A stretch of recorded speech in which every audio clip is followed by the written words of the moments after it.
The morning of his wedding, Jace Holloway stood in front of a cracked mirror in the back room of Harlan's only church and tried to remember the last time he'd eaten a full meal. He couldn't. The suit he was wearing had belonged to his father. Dale Holloway had been broader in the chest and shorter in the leg, so Jace stood there with his wrists hanging 2 inches past the cuffs and the trousers riding high on his boots.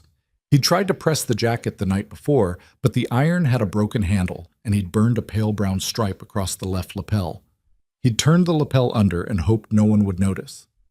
Someone would notice. He was 22 years old. He felt about 60. Outside the narrow window, he could hear the town gathering. Harlan wasn't a large place. Maybe 400 souls if you counted the homesteaders scattered out past the creek line. But on a day like this, it felt like every single one of them had put on their good clothes and come in to watch. He could hear their voices drifting through the warped wooden wall. The low murmur of people who weren't sure whether they were attending a wedding or a funeral and had decided it didn't much matter which. "You don't have to do this." Jace turned. His younger sister Clara was standing in the doorway. She was 17 with their mother's narrow face and their father's stubborn jaw, and she'd been crying, though she was working hard to pretend she hadn't. Her eyes were red at the rims. She'd twisted a handkerchief into a tight rope between her fingers. "Yeah," Jace said. "I do. There's got to be another way. I've been looking for another way for 8 months." He turned back to the mirror and adjusted the lapel again. Useless. "There isn't one." Clara crossed the room and stood beside him, and for a moment they both looked at their reflections. She reached up and straightened his collar. Her hands were shaking slightly. "She's 41 years old, Jace." "I know how old she is. People are saying, I don't care what people are saying. They're saying she poisoned her first husband." Jace was quiet for a moment. Then he said, "Edgar Voss died of a chest infection. The doctor signed the death certificate himself. Dr. Aldrich signs whatever Harlan Croft tells him to sign." That was true, and Jace didn't have a good answer for it, so he said nothing. He looked at his own face in the mirror. He'd always thought he looked younger than he was. Too much of his mother's soft features, not enough of his father's hard-carved angles. Right now he thought he looked exactly his age, which was to say he looked like a young man who hadn't slept properly in the better part of a year and had just run out of options. "The note said 60 days, Clara said quietly. "Maybe if we just—" The note said 60 days 8 months ago. Croft extended it twice because he thought he could get more out of waiting. "He's done waiting, Clara. He's got a buyer for the east pasture already. If I don't sign those papers today, we lose the whole ranch by the end of the month." He paused. "You understand what that means? Where we'd go." She understood. She didn't say anything. "Mrs. Voss, Evelyn, she's agreed to settle the full debt. All of it. $13,000. He said the number like it still had weight, because it did. "In exchange for the marriage." He turned away from the mirror. "So that's what we're doing." Clara pressed her lips together. A tear escaped down one cheek and she wiped it away quickly, almost angrily. "I just think you deserve better than this." "Maybe." Jace picked up his father's hat from the chair, a flat-crowned affair with a band that had gone dark with years of sweat, and turned it in his hands once. Dad deserved better than dying at 53 with the bank breathing down his neck, too. Doesn't always work out the way you deserve. He put the hat on, looked at himself one last time. "Stay close today," he said, "and don't talk to Croft if you can help it." Harlan Croft was already in the church when Jace walked down the center aisle. He was sitting in the second pew, on the groom's side, which was either an insult or a joke. Jace couldn't decide which. Croft was 50-something, heavy in the middle, with a gray beard he kept trimmed close, and a way of sitting that suggested he considered every chair he occupied to be his personal property. He was wearing a good black coat and a silver watch chain, and when Jace passed him, he nodded with a small, satisfied smile that made Jace want to put his fist through the wall. He didn't. He kept walking. The minister, a thin older man named Forsyth, who delivered both Dale Holloway's eulogy and, as far as Jace knew, every other significant ceremonial occasion in Harlan for the past 20 years, was waiting at the front with his hands folded and his expression carefully neutral. He gave Jace a look that might have been sympathetic. Jace nodded at him and took his place. The church was fuller than he'd expected, 3/4 of the pews maybe. He recognized most of the faces. The Brennan family from the mill, the widow Hartley and her unmarried daughters, old Pete Sue Grew, who'd been a friend of his father's back when Dale was still alive, and things were different, a scatter of ranchers and shopkeepers and their wives. They were watching him with the particular kind of attention that towns reserve for spectacles they didn't know quite how to feel about. He heard the door open at the back and turned without meaning to. She walked in, without ceremony. Evelyn Voss was wearing a dark gray dress, not black, not quite, with a high collar and no lace. Her hair was dark brown, threaded through with silver at the temples, pinned back simply. She was carrying no flowers. She had no attendant with her. She walked the length of the aisle at an even pace, neither rushing nor dragging it out, her eyes on the front of the church, and the murmur that moved through the gathered crowd at her entrance was low and hard to read. She was a handsome woman, in a way that had nothing to do with softness. There were lines at the corners of her eyes and around her mouth. Not from smiling, Jace thought, but from something else. Watching. Calculating. She held herself the way a person holds themselves when they've learned not to show what they're thinking, and she did it with the ease of long practice. She stopped beside him. For the first time, she looked directly at him. Her eyes were a gray-green that reminded him of creek water in November. Not cold exactly, but still in a way that still water gets when the season is turning and you can't quite tell what's under the surface. "Mr. Holloway," she said. Her voice was low and unhurried. "Mrs. Voss," he said. They looked at each other for a moment, two strangers on the edge of something neither of them had chosen, and then Forsyth cleared his throat and opened his book. The ceremony was short. Forsyth didn't embellish it, which Jace was grateful for. He spoke the words he was supposed to speak. She spoke hers.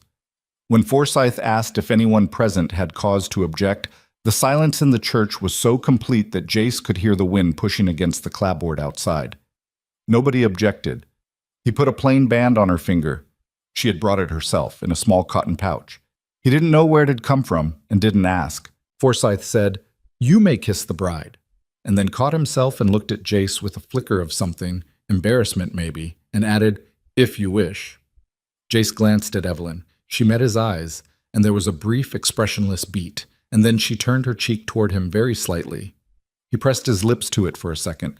Her skin was cool and smelled faintly of something herbal he didn't recognize. Not perfume, something older than perfume. When he straightened, Croft was already on his feet in the second pew, buttoning his coat with the look of a man who'd just closed a profitable deal. He caught Jace's eye across the room and smiled. It was a wide, generous smile that had nothing generous behind it. Jace held his gaze for 3 full seconds. Then he took his new wife's arm and walked out of the church. The Voss homestead sat 4 miles east of Harlan, set back from the main road behind a long, straight run of post and rail fence that needed paint but was otherwise sound. The house itself was 2 stories, built from good timber, with a covered porch running the full width of the front. By Harlan standards, it was comfortable. By the standards Jace had grown up with, the Holloway Ranch had been a working cattle operation with 300 head before the debts started mounting. It was modest, but it was standing.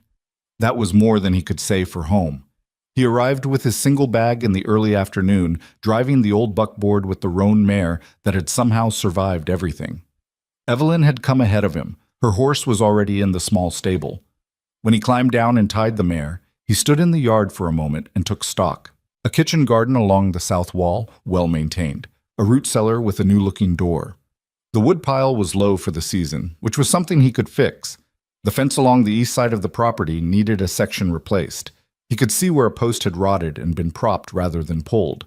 He pulled his bag from the buckboard and went inside. She was at the kitchen table when he came through the back door.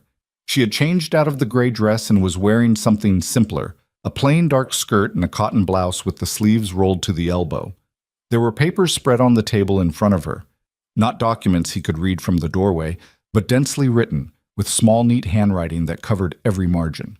She looked up when he came in. "Your room is upstairs," she said. "First door on the left. I'll need the right side of the room at the end of the hall." "That door stays closed." "All right," he said. She looked at him steadily. "I want to be plain with you about something." "Go ahead." "This arrangement, what we did today, I don't have any illusions about what it is. I needed certain protections that marriage provides. You needed the debt settled. I'm not asking you to pretend otherwise.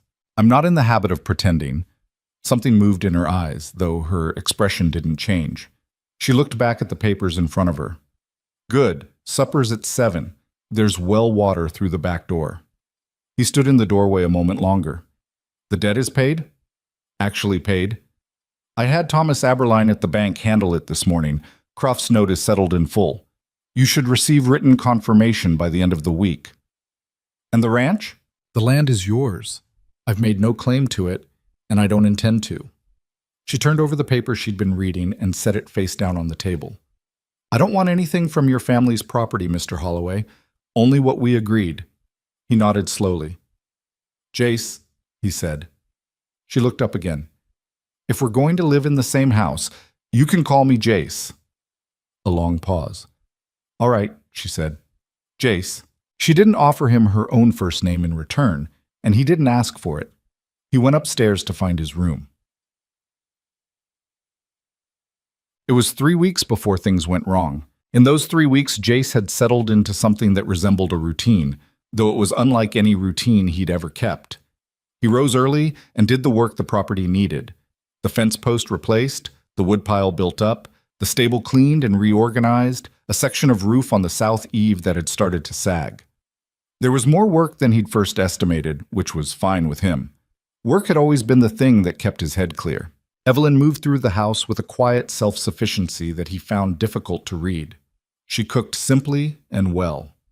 She read in the evenings, usually from books she brought down from the locked room at the end of the hall, the door he'd been told to stay clear of. She occasionally asked him questions about the property in a tone that was direct without being cold, and she listened to his answers with real attention. She was not what he'd expected. He'd walked into that church expecting, he didn't know exactly, something fragile, something slightly used up by grief and isolation. Edgar Voss had died 2 years prior, and the town's version of Evelyn Voss was a woman who'd retreated from the world and taken her husband's money with her. What he found instead was someone who was entirely present, entirely purposeful, and very clearly occupied with something he wasn't being told about. He didn't push. It wasn't his way. But he watched. The papers on the kitchen table were always put away when he came in. The letters she received, and she received them regularly, more regularly than made sense for a woman supposedly living in isolation, were opened privately and disposed of without comment. Once he came in from the stable unexpectedly and found her standing at the kitchen window with a letter in one hand and the other hand flat on the counter, very still, in the posture of someone absorbing a blow. She heard him come in and turned around, and her face was entirely composed. Post came early, she said, and put the letter in her skirt pocket. He went to the sink and washed his hands and said nothing. It was a Tuesday evening when they came. Jace was in the stable, replacing a corroded latch on one of the stall doors when he heard the horses.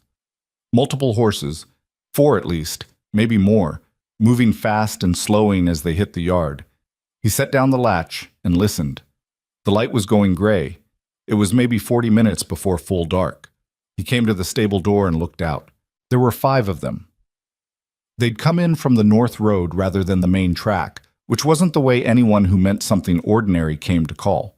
They were dressed rough, working clothes, not formal, and they were armed, which in itself meant nothing out here. But the way they were armed was particular. Rifles out, not slung, pistols visible. The lead man was already down from his horse and walking toward the house with his hand on his gun belt. Jace stayed in the shadow of the stable doorway and watched. The lead man knocked on the front door, hard. Not the way you knock when you're paying a social call. A pause, and then the door opened and Evelyn was there.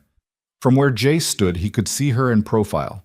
Straight-backed, one hand on the doorframe, the other at her side. "Been a while, Nora," the lead man said, his voice carried in the evening quiet. Jace saw Evelyn's posture shift.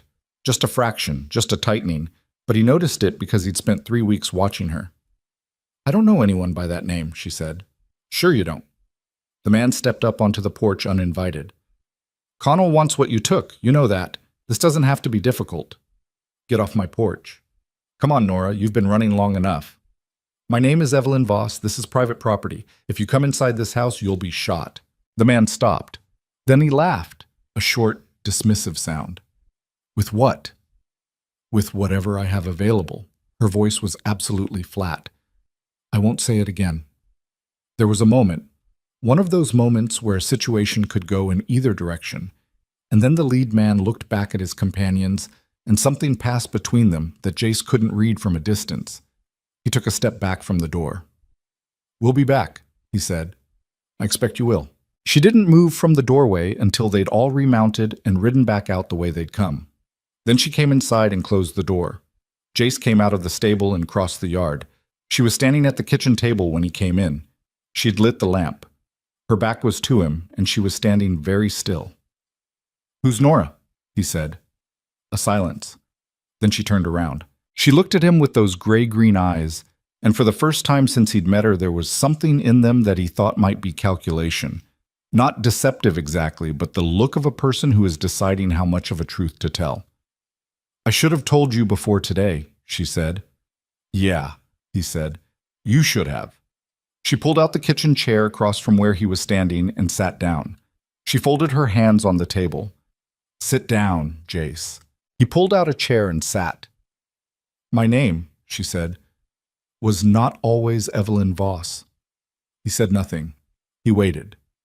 She was quiet for a moment, and he could see her organizing something. Not lying, he didn't think, but deciding how to arrange a truth that had a lot of pieces. "I was born Nora Callahan in Pennsylvania 31 years ago." She watched his face. "I was 23 when I came west. I had a different reason than most people do." She paused. "I had a job." "What kind of job?" "I worked for a man named Arthur Connell. He ran a freight operation out of Cheyenne officially. Unofficially, there were other things he ran." She stopped. "I was good with numbers, good with records. He hired me to manage the books for the parts of his business he didn't want looked at too carefully." Jace was very still. "You were working for a criminal." "I was young and I needed money, and I didn't understand the full extent of it at first." A pause. "And then I did understand it, and I stayed longer than I should have, because I was afraid. And then I found something." She set her hands flat on the table, then lifted them again, as though she wasn't quite sure what to do with them. "In the course of keeping those books, I found evidence. Correspondence, records of payments, government contracts that were fraudulent, witnesses who had died unexpectedly." She looked at him steadily. "Arthur Connell is not just a criminal. He is the kind of criminal who has made himself invisible by owning the people around him, judges, sheriffs, the men who were supposed to be looking." "So you took the evidence and ran?" "I made copies of everything I could. Then I ran, yes." She picked up the lamp and moved it slightly, adjusted the wick, though it didn't need adjusting. "Edgar Voss was a decent man who wanted a wife and didn't ask too many questions. I'm not proud of that. But I was trying to survive." She set the lamp back down. "Edgar died of a chest infection, in case you're wondering, exactly as it was recorded." "I wasn't wondering," he said, which was mostly true. "The men who came tonight work for Connell. They've been looking for me for 3 years. She met his eyes. "I didn't tell you any of this before we married because I needed the legal protection that marriage provides. A wife cannot be compelled to testify against her husband, and some of those protections also shield a wife's property from being seized." He understood it now. "You needed a husband for legal cover." "Yes." He sat with that for a moment. Outside the window, the night had finished coming down and the yard was dark. "The evidence," he said. "You still have it." "Yes." "That's what's in the room at the end of the hall." She didn't confirm it or deny it. She just held his gaze. "Jace," her voice was careful, "I want you to understand what I'm telling you. These are not small-time men who will walk away quietly. The person above Connell, the money behind him, the man who actually controls the territory, his name is Vincent Blackthorne. He has resources you cannot imagine. He has been running this territory for 15 years. Blackthorne," he recognized the name. "The railroad man. Railroad is the public story. What he actually does with railroad money is something different." Jace looked at the kitchen table. There was a scratch in the wood, long and diagonal, that he'd noticed on his first day and never thought to ask about. He traced it with one finger now. "Those men will come back," he said. "Yes." "With more." "Probably." He leaned back in his chair. The wood creaked under him. He thought about the ranch, about the east pasture and the creek that ran through it, and the barn he'd helped his father build when he was 12, and the look on Clara's face in the back room of the church that morning. He thought about a lot of things. "Tell me what the evidence says," he said. "All of it." She studied him for a long moment. He could feel her reading him the way she read everything, carefully, without rushing. Then she stood up and went to the kitchen shelf and came back with a glass and a bottle of whiskey. She poured 2 glasses without asking if he wanted one and sat back down. "It's complicated," she said. "I've got time." She picked up her glass. He picked up his. Outside somewhere, an owl started calling across the dark. That low, repetitive sound that carries further in the night than you expect. "All right," Evelyn said. "Then I'll start at the beginning." And she did. She talked for 2 hours. By the time she finished, the lamp had burned low and the whiskey bottle was considerably lighter, and Jace Holloway understood for the first time exactly what he'd walked into when he signed his name that morning in a church full of people who'd come to watch him fail. The ranch was the least of it. The territory had a cancer in it that had been growing for 15 years, fed by money and silence and the particular kind of fear that keeps good people from saying what they know. Evelyn, Nora, had spent 3 years carrying the evidence of that cancer in a locked room at the end of a hall, waiting for a moment when she might be able to use it without dying in the process. He looked at her across the kitchen table. She was watching him with that still, careful expression he'd come to recognize, waiting to see what he would do with what she'd told him. "Why didn't you go to federal authorities?" he asked. "I tried. 2 years ago. The letter I sent was intercepted." She said it simply, without self-pity. "The man I sent it through was found dead on the road to Denver 3 days later." She paused. "I have not tried a second time yet. The timing has to be right. The right moment, the right person, the right route. If I move too early or too carelessly, the evidence disappears and so do I. And you thought getting married gave me more time to wait for that moment." She looked at her hands. "I know how it sounds." It sounded calculated, was what it sounded like. It sounded like he had walked into a situation considerably more complicated than the one he'd believed himself to be in a church full of people watching him this morning. But Jace Holloway had been raised on a ranch by a man who believed that you dealt with the situation in front of you, not the one you'd hoped for. He put his empty glass down on the table. "Those men will come back with more numbers," he said. "We need to know how much time we have and who we can trust." He paused. "Is there anyone? Anywhere between here and wherever those federal marshals need to be?" She looked at him. Whatever she'd expected him to say, it apparently wasn't that. "There might be," she said carefully. "A man named Reeves, a deputy out of the Caldwell office. He's not owned. I can't be certain, but I believe he's not owned." "How far is Caldwell?" 2 days' ride." He nodded slowly. "Then we start there." "Jace," her voice was quiet, "you understand what I'm asking you to walk into?" "You didn't ask," he said. "I'm choosing." She held his gaze for a moment. Something shifted in those gray-green eyes. Not softness exactly, but something that hadn't been there before. He couldn't name it. "Get some sleep," he said, and pushed back his chair. "Both of us should. Tomorrow we figure out what we actually have and what we need."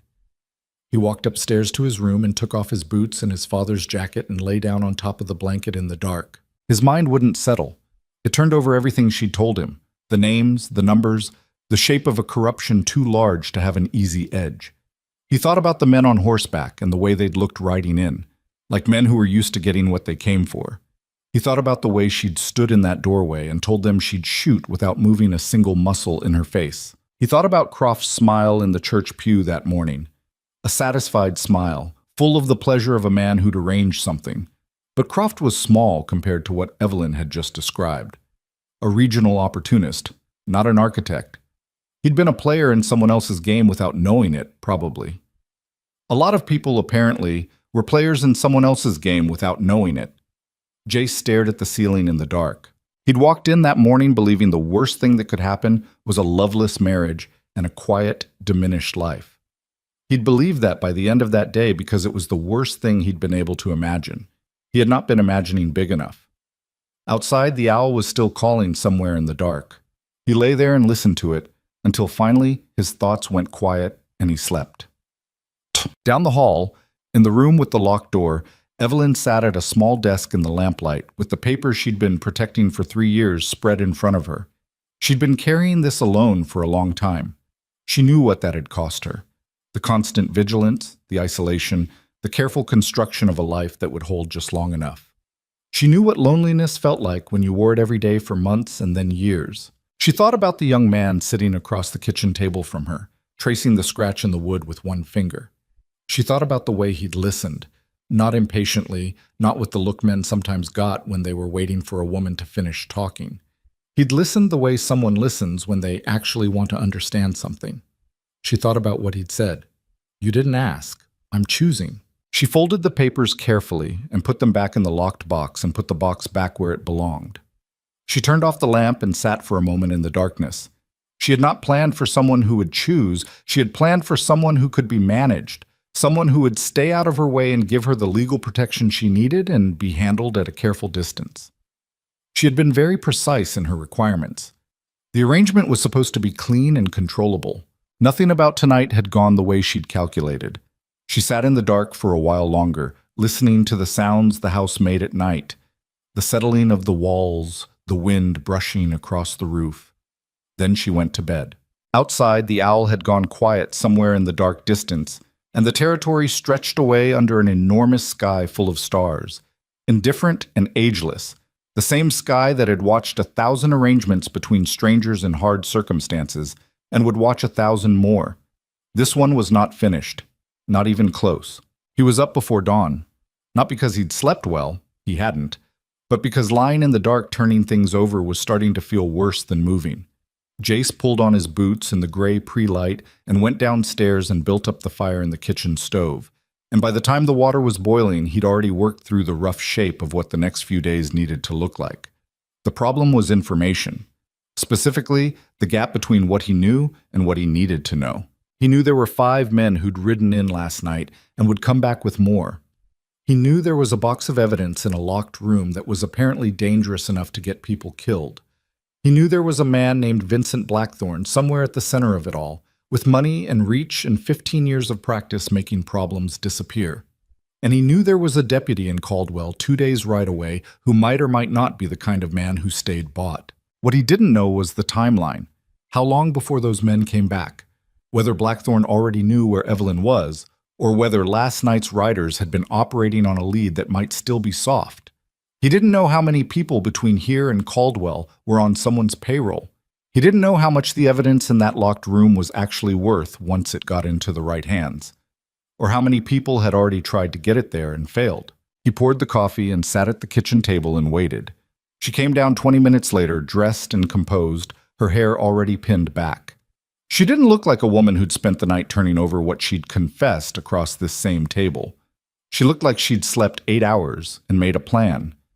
He was starting to understand that this was simply how she moved through the world. She poured herself a cup of coffee and sat down across from him without ceremony.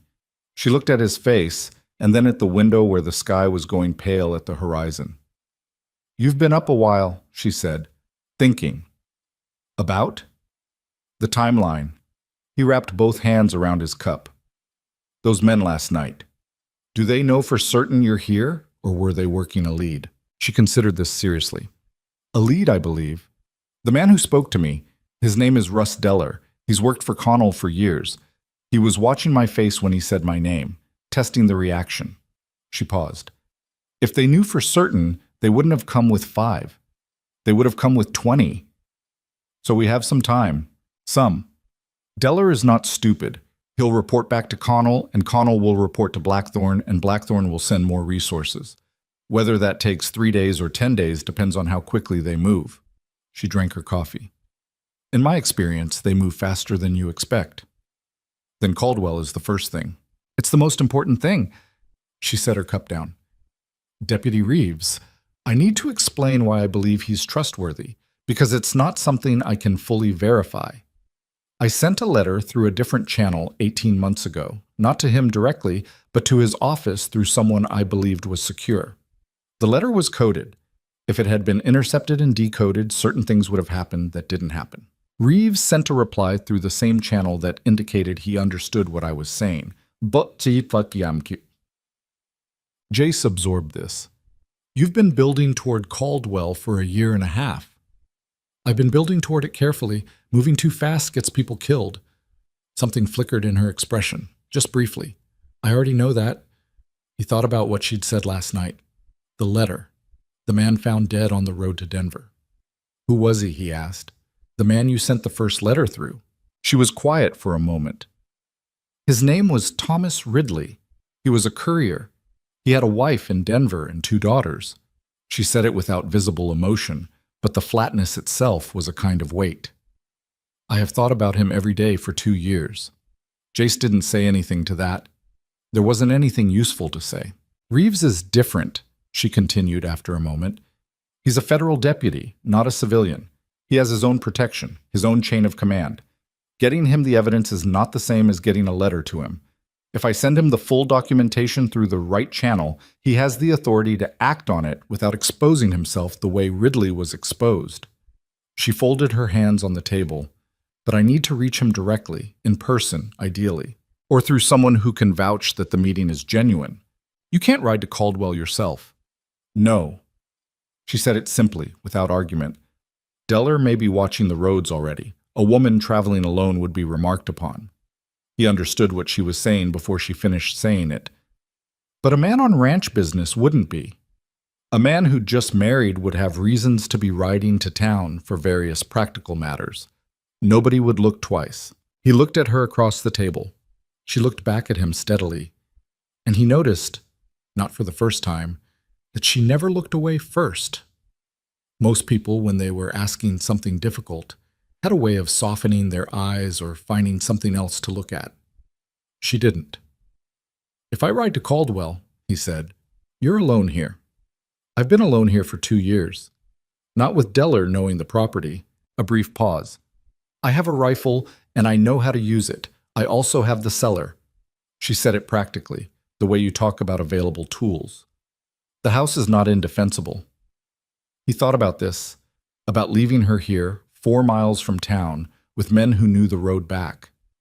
He thought about the alternative, which was both of them riding to Caldwell and leaving the evidence unattended, or taking it with them and risking it on the road. I'll ride tomorrow morning, he said, early, before the light. He paused. I want you to write down everything I need to say to Reeves.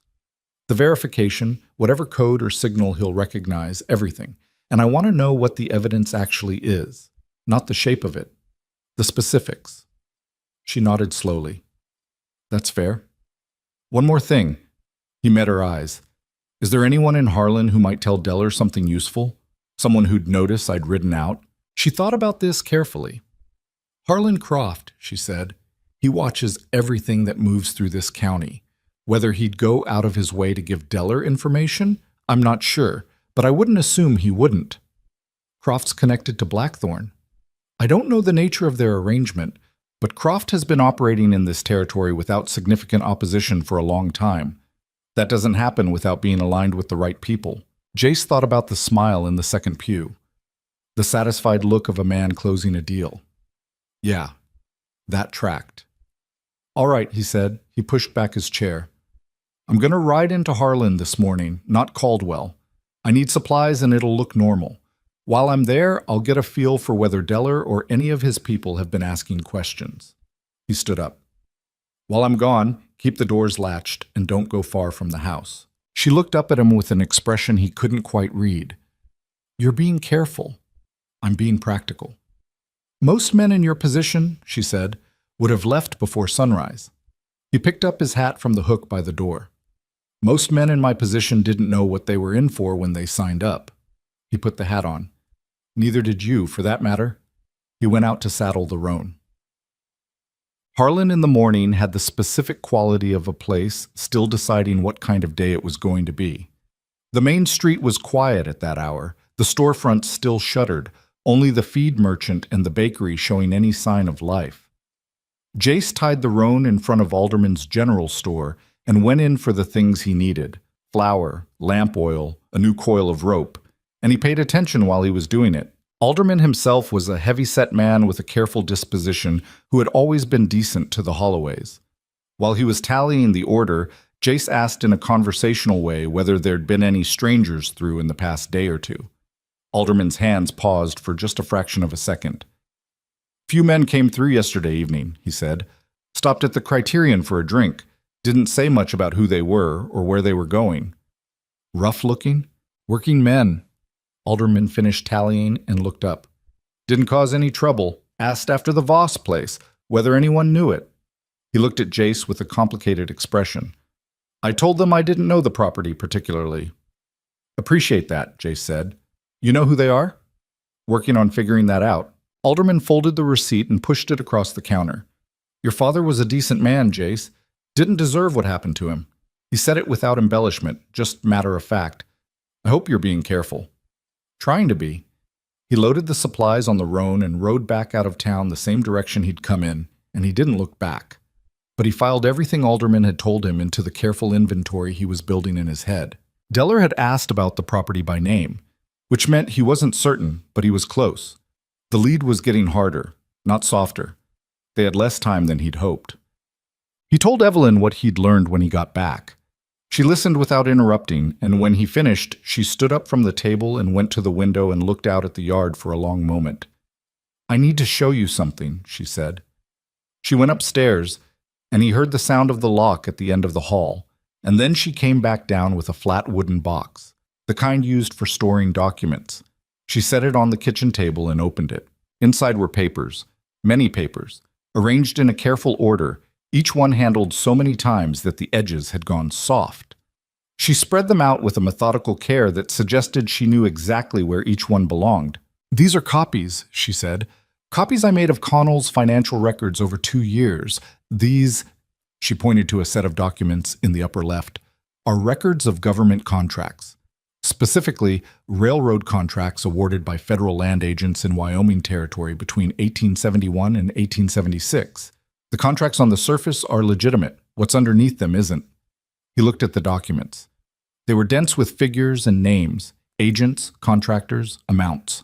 "The contracts were awarded to Blackthorn's companies," she continued, "but the work specified in the contracts was never fully completed. In several cases, it was barely started. The payments were made regardless." She moved her finger to another set of papers. "These are the payment records. You can see the discrepancy. Here is what was contracted. Here is what was paid. Here is what the actual cost of the completed work would have been. The difference, in total, is approximately $400,000. Jace stared at the number. "Over 5 years," she said, $400,000 of federal money was paid to Blackthorn's companies for work that wasn't done. Some of it went back to the land agents who approved the contracts." She pointed to another page. "Those payments are here. The agents' names, the amounts, the dates. And these are copies you made yourself, in my own hand from the originals, which means they're not admissible in a court without corroboration. I know that. But they're enough to open an investigation.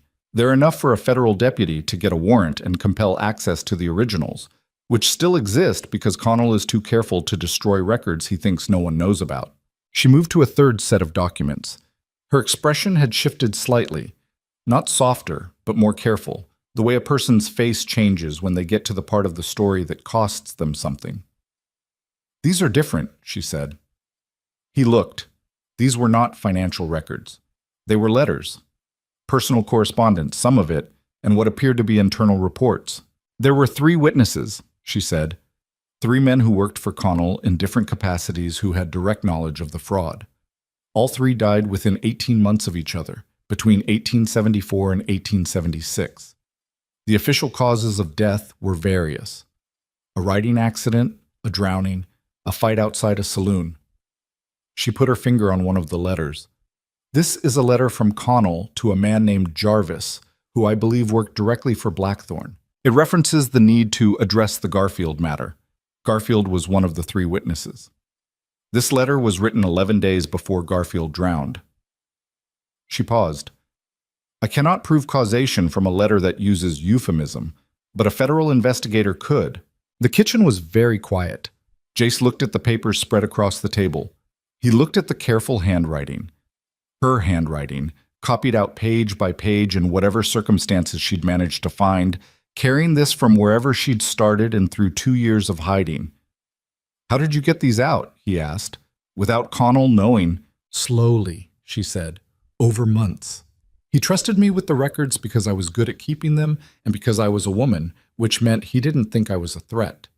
Her voice was level, but something underneath it wasn't.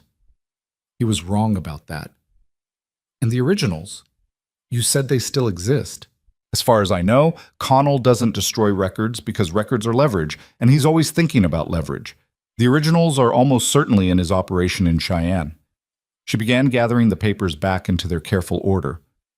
"The point is that what I have is enough to start the process, enough to make a credible case to a federal deputy that there is something worth investigating." She looked at him. "Which is what I need Reeves to hear." He nodded slowly. He watched her hands as she organized the papers, quick and precise, the movements of someone who'd done this many times, arranged and rearranged this evidence, sat with it in the dark and thought about what it meant and what it cost and whether it was ever going to be enough. "Evelyn," he said. She looked up. "You've been carrying this for 3 years, alone." "Yes." "That's—" He stopped. "That's a long time." She looked at him with those careful eyes, and something in her expression shifted in a way he'd started to learn to watch for. Small. Barely there. Like light on water. "It's long enough," she said. Then she closed the box and latched it. He rode for Caldwell before dawn the next morning. The road was empty in the gray pre-light, and the roan moved well, and he kept off the main track for the first few miles just in case someone was watching the road out of Harlan. The land out here was open, rolling grass and scattered juniper, the mountains a dark line against the pale sky to the west. And a rider was visible from a long way off, which cut both ways. He could see anyone coming. Anyone coming could see him. He made good time through the morning. The sun came up behind him and lit the grass gold, and then settled into the flat white light of a working day. He stopped once to water the roan at a creek crossing and eat the biscuits he'd brought, and then he kept moving. He thought about what she'd told him, about Blackthorne and Connell and the $400,000 and the 3 men who'd died. He thought about the letter referencing the Garfield matter 11 days before a man drowned. He thought about the shape of a system, how it would have to work, the money moving through legitimate channels on top, while underneath a different kind of accounting was being kept. He thought about how many people would have to be part of something like that, knowingly or not. How many hands the money touched before it disappeared. He thought about Harlan Croft in that second pew, and the silver watch chain. The more he thought, the less comfortable he was. He reached Caldwell late in the second afternoon, coming in from the north along a creek road that let him arrive without riding through the center of town. Caldwell was bigger than Harlan, a proper settlement with a rail spur and a row of commercial buildings along the main street and the feel of a place that had decided to stay.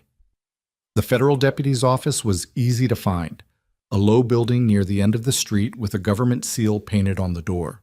Jace sat on the roan across the street for a few minutes and watched the building. Nothing about it suggested anything particular. Then he dismounted, tied up, and went in. The man at the desk looked up. He was maybe 45, lean with a weathered face and a deputy's star on his coat. He had the particular quality of stillness that some experienced lawmen develop.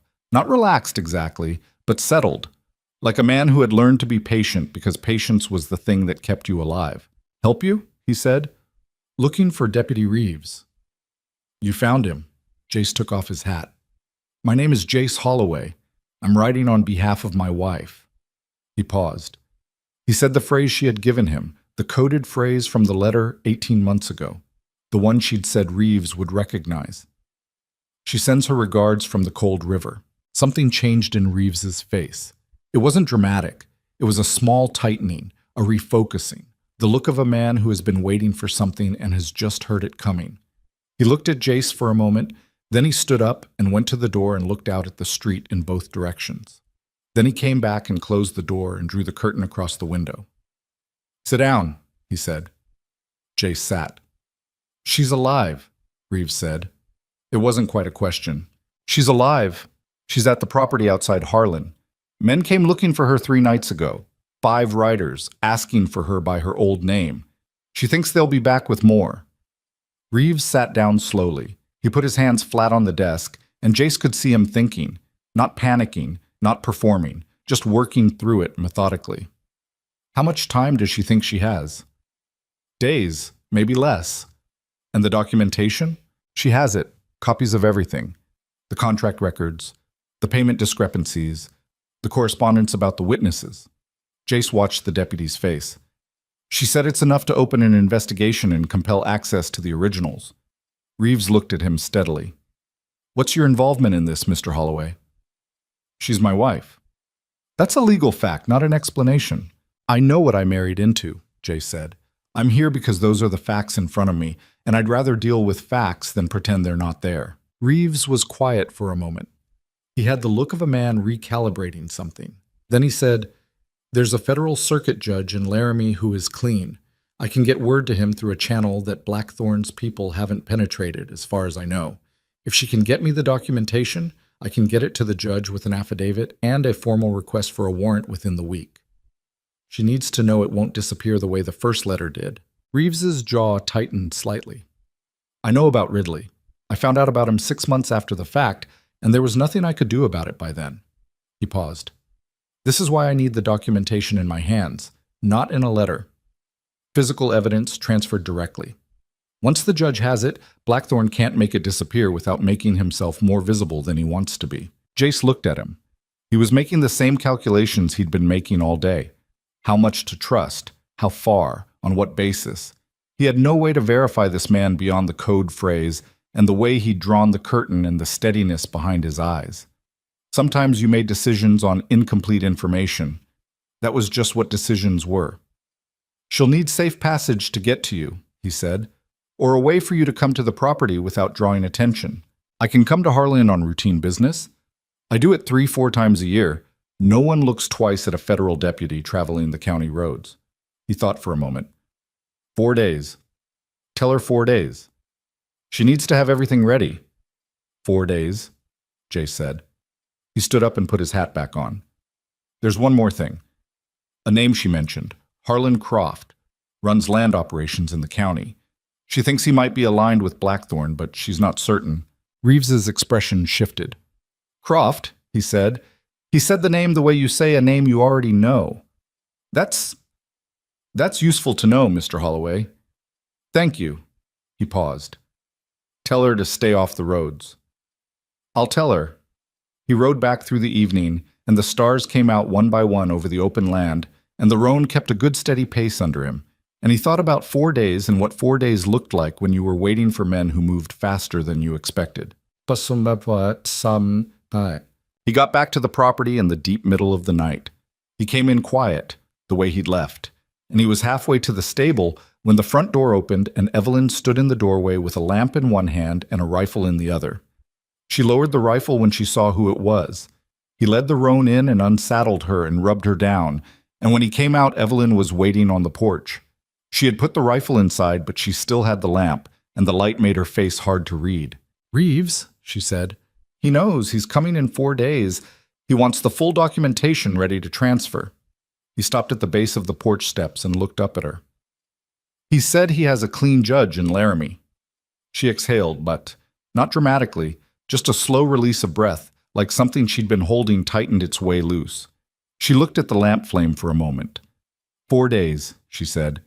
He says it's enough time. And you believe him? Jace thought about the curtain drawn across the window and the way Reeves had said Ridley's name. I believe him, he said. Not because I'm certain, because it's the best option we have and standing still is worse than moving. She was quiet for a moment. The night was clear and cold, the way fall nights got out here when the season finally committed to itself. The lamp made a small, warm circle in all that darkness. Deller came back, she said. Jace went still. When? This afternoon, just him and one other man. They rode the perimeter of the property. I could see them from the upstairs window. They didn't approach the house. She paused. They were looking. Counting the outbuildings, I think, learning the layout. He looked out at the dark yard, measured it in his mind. The fence lines, the approach roads, the sight lines from the stable. They're planning, he said. Yes. She said it calmly, the way she said most things, but her hand on the lamp was tight. "They're not here to scare me off. They never were. They're here to end it." He climbed the porch steps and stood beside her for a moment. From up here you could see further into the dark. The fence line, the road, the black shapes of the juniper scrub against the slightly lighter sky. 4 days, he said again. 4 days, she agreed. They stood there in the cold for a moment longer, two people in a small circle of lamplight with the dark pressing in from every direction, and then she went inside and he followed and she latched the door behind them. The house settled around them in the quiet. He sat down at the kitchen table and she poured coffee without asking and sat across from him. And they talked until well past midnight about the layout of the property and who could be watched, about Croft and what his involvement might mean, about the documents and how to prepare them for transfer. They talked like two people who had stopped pretending they were strangers, which was what they'd become without either of them marking the exact moment it happened. Outside, somewhere on the road that came in from the north, a horse moved in the darkness. Neither of them heard it, but it was there. 4 days was starting to look like a very long time. The first 2 days passed in a controlled tension that was almost worse than open conflict. Jace set a routine deliberately, not because routine felt natural under the circumstances, but because routine looked normal from the outside, and normal was the thing they needed to project. He worked the property each morning the way he'd been working it since he arrived. Fixed the section of fence along the east line, cleared debris from the drainage channel behind the stable, split wood until the pile was high enough to look like a man planning to stay through winter. He moved through the yard in plain sight, unhurried, the way a man moves when he's done nothing to be ashamed of and has nowhere urgent to be. Evelyn kept to the house. She was preparing the documents, organizing the copies into a presentable order, writing out a summary of what each set of records demonstrated, adding her own notes in the margins to guide whoever was going to read them for the first time. He could see her through the kitchen window sometimes when he came in close to the house, bent over the table, her pen moving steadily across the page. She was also, he noticed, always aware of where the rifle was. They'd positioned it just inside the kitchen door, loaded, within easy reach of the table where she worked. He had his own pistol on him during the day. They hadn't discussed it as a plan exactly. It was more like two people who were paying attention to the same situation and making the same adjustments independently. On the second afternoon, he climbed to the roof of the stable under the pretense of checking the shingles along the south pitch, and from up there he had a clear view of the surrounding land in every direction. He stayed up there longer than the shingles required. To the north, maybe 3/4 of a mile out, he could see a rider sitting still on a rise, not moving, just watching the property. He came down and went inside. "One man on the north rise," he told Evelyn, "has been there the better part of an hour." She didn't look up from the papers immediately. Then she set her pen down and looked at him. Watching. Watching. He poured himself water from the pitcher on the counter. "They're not moving yet. They're waiting for something." "Waiting for Blackthorn's authorization," she said. "Deller operates through Connell, and Connell wouldn't move on this without Blackthorn knowing. Blackthorn will want to know what they found before he decides how to respond." She paused. "Which means Blackthorn doesn't know exactly what I have. He suspects. He's been suspecting for 3 years. Does that help us? It means he's sending men to confirm before he acts, which means there is still a layer between where we are and the worst version of this." She picked her pen up again. "But that layer is not thick." He went back outside. The rider on the north rise was still there. On the third day, Harlan Croft came to call. He arrived in the early afternoon in a good buggy with a hired driver, dressed the way he always dressed, the dark coat, the silver chain, and he came up the front path with the confident walk of a man who believes his presence is always welcome. Jace saw him coming from the yard and went to meet him at the gate. "Holloway." Croft stopped and looked at him with an expression of careful friendliness. "I heard you'd settled in out here. Thought I'd come by and extend my congratulations in person." "That's kind of you," Jace said. He kept his voice easy. He kept his hands loose at his sides. "Marriage is a serious business." Croft smiled. "Your father would have been glad to see you settled. My father would have had opinions about a lot of things." A small pause. Croft looked past Jace toward the house. "Is Mrs. Holloway about? I'd like to offer my congratulations to her as well. She's not feeling well today. I'll pass it along. Croft's eyes came back to him. Nothing serious, I hope. Just tired. Jace held his gaze. She's been busy. Another pause, longer this time. Croft had a way of making silences work for him, filling them with an implication of patience, as though he had all the time in the world and nothing to hide. Jace had seen it in the bank, in the land office, in the various rooms where Croft had sat across tables from people who owed him money. I understand she's a private woman, Croft said. Edgar Voss always said so. He said it pleasantly, informatively, like a man sharing useful background. She is, Jace agreed. Keeps to herself. Doesn't mix much. Croft looked out at the property with the assessing eye of a man who values things by what they'd fetch. Good piece of land here. Edgar kept it well. A pause. You planning to run cattle on it, or keep to the original operation? Still working that out. Of course. Of course. Croft smiled again. No rush. You've got time to find your footing. He adjusted his coat, a small preparatory gesture. I did want to mention, and this is purely as a neighbor, you understand, there's been some talk. Men passing through, asking questions about the property. You may have heard. I may have. I wouldn't want you to be caught off guard by anything unpleasant. If there's anything I can do to help facilitate, any questions about the land title, any legal matters that need clearing up, my office is always available. Jace looked at him, at the silver chain, at the careful, generous smile. I appreciate that, he said. We're fine. Of course you are. Croft touched the brim of his hat. Give my regards to your wife, and congratulations again, son. Truly. He walked back to the buggy, and his driver turned them around, and they went back up the road to Harlan. Jace watched the buggy until it was out of sight. Then he went inside. Evelyn was standing just inside the front window. She'd heard. He's counting days, she said. Yeah. Jace sat down. He knows something's happening. He wanted to see my face. What did he see? Nothing useful, I hope. He looked at her. He mentioned the land title, legal matters needing clearing up. She was quiet for a moment, then, he's positioning himself. If things go wrong for us, if Blackthorn moves and the evidence disappears and nothing comes of it, Croft wants to be in position to absorb this property. She said it without particular heat, just analytical. He's been waiting to expand east for years. Edgar wouldn't sell. And you wouldn't sell. And I wouldn't sell. She turned from the window. One more day, she said. Reeves comes tomorrow.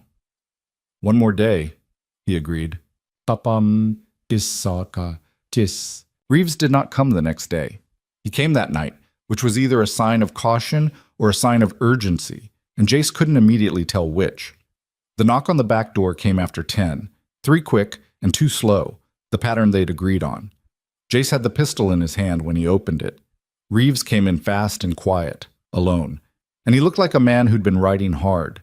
His coat was road-dusted, and there was a tightness around his eyes that hadn't been there in Caldwell. Sit down, Jace said. Reeves sat. He took off his hat and set it on the table and looked at Evelyn, who was already there with the document box in front of her.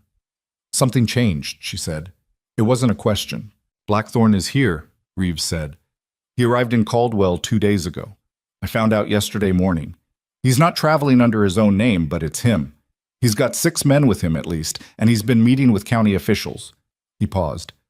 He knows you're in the territory. I don't know how much beyond that he knows, but he moved fast, which means somebody told him something that made him move. Evelyn's hands were flat on the table. Croft, she said, without inflection. Possibly. I can't confirm it. Reeves looked at the document box. Is that it? Everything I have. He reached into his coat and produced a leather dispatch case worn at the corners. I need you to tell me specifically what's in there, what a federal judge would need to know before he issued a warrant. So she told him. She went through it methodically, the same way she'd gone through it with Jace at this same table. The contracts, the payment records, the correspondence about the witnesses. Reeves listened with the focused attention of a man doing professional triage, occasionally stopping her to ask a clarifying question that was always precise and always pointed at exactly the right thing. When she finished, he was quiet for a moment.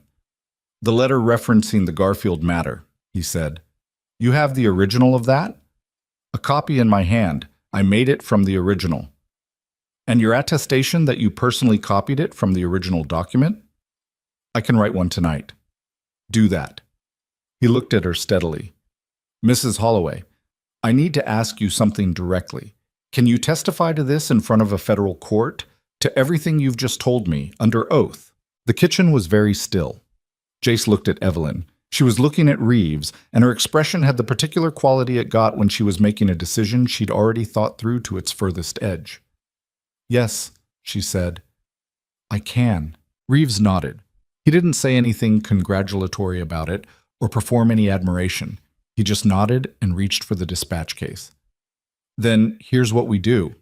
Tonight you give me duplicates of the most critical documents, the payment discrepancy records and the Garfield correspondence. I ride out before dawn with those in the case. I have a contact in the Territorial Marshal's office in Cheyenne, who I trust. Not Laramie. Cheyenne is closer and cleaner right now. He gets the documents, he gets your written attestation, and he files for the warrant. Chinim Bashmati. And the originals? Jay said. What she has here? She keeps them here until the warrant is issued. We need the originals intact as evidence. We can't have them in transit twice. He looked at Jace. Which means this property needs to stay secure for as long as it takes to get that warrant through. How long?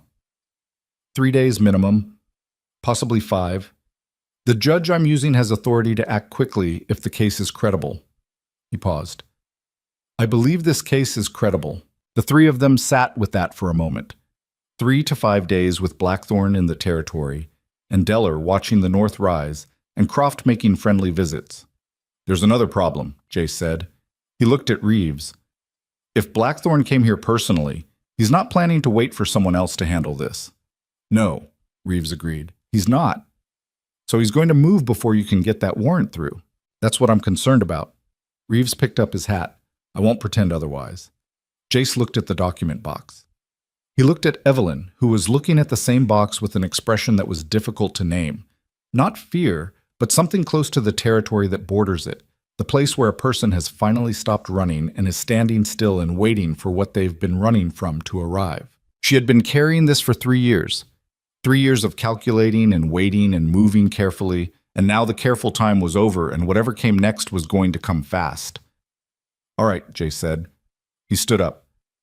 What do you need from us tonight? They worked until 2 in the morning.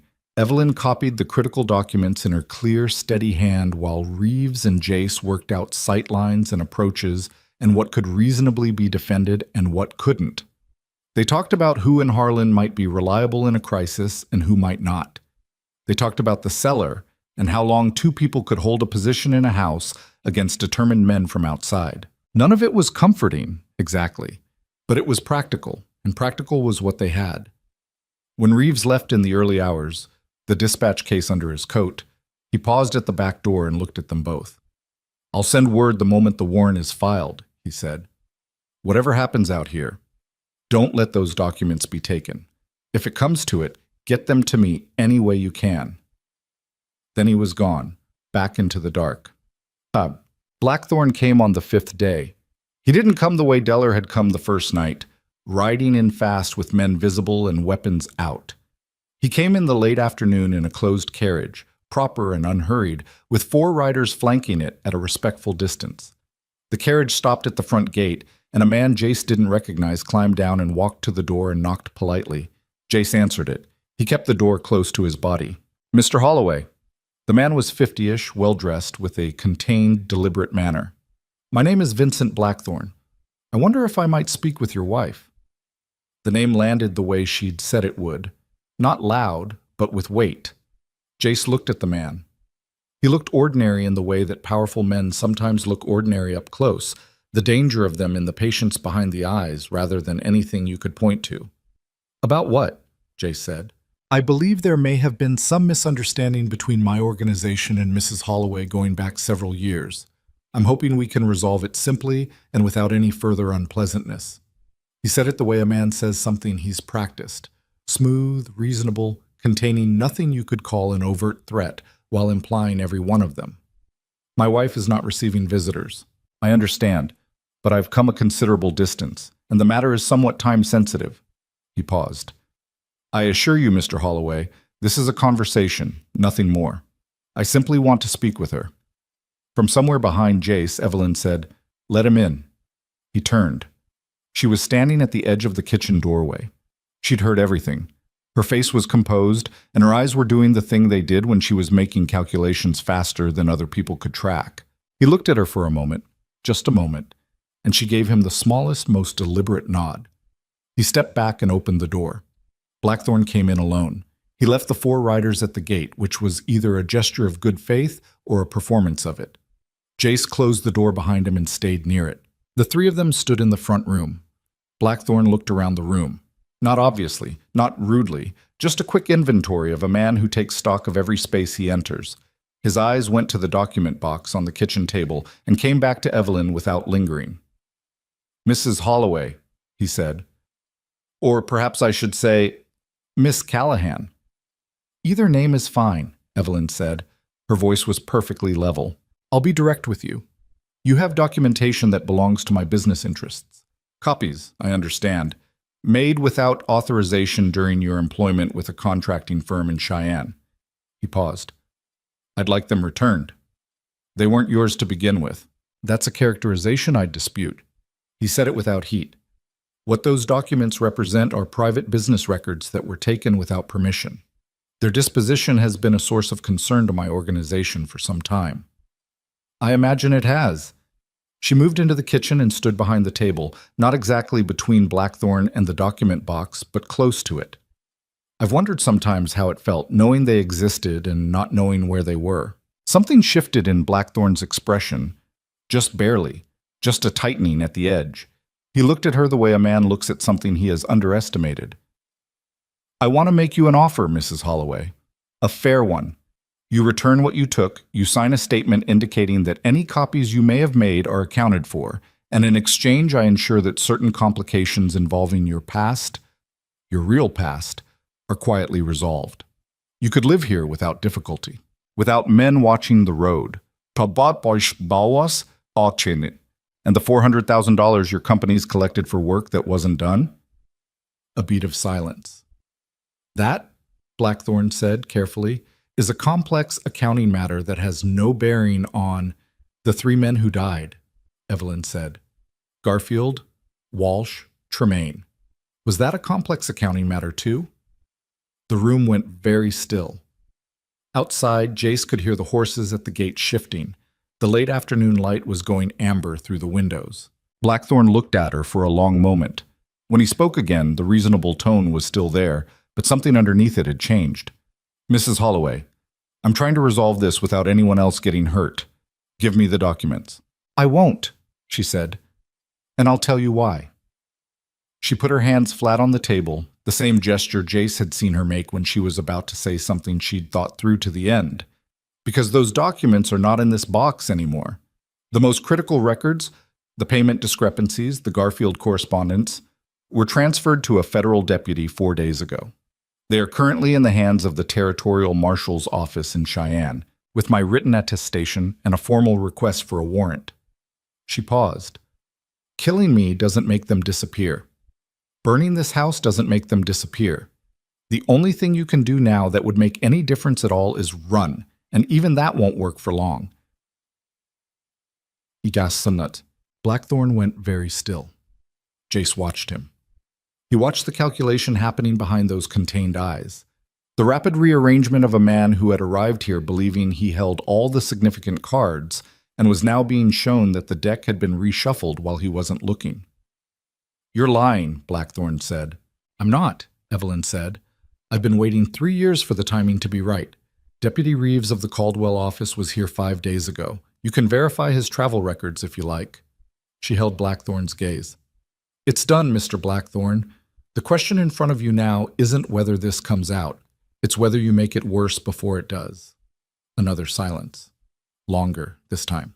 "Those records," Blackthorn said, with the soft, careful tone of a man trying to find a new angle, "were prepared by a woman with a false identity who ran from her employer and has been living under an assumed name. Her credibility as a witness, her credibility as a witness is established by the records themselves," Evelyn said. "I kept those books for 2 years. I know every entry in them. No one needs to take my word for the numbers. The numbers speak for themselves." She paused. "And you know that. That's why you've been looking for me for 3 years instead of simply denying everything." Blackthorn set his hat on the chair beside him. He sat down slowly, which was not what Jace had been expecting. He sat the way a man sits when he's decided that standing is no longer the position of strength he thought it was. "What do you want?" he said.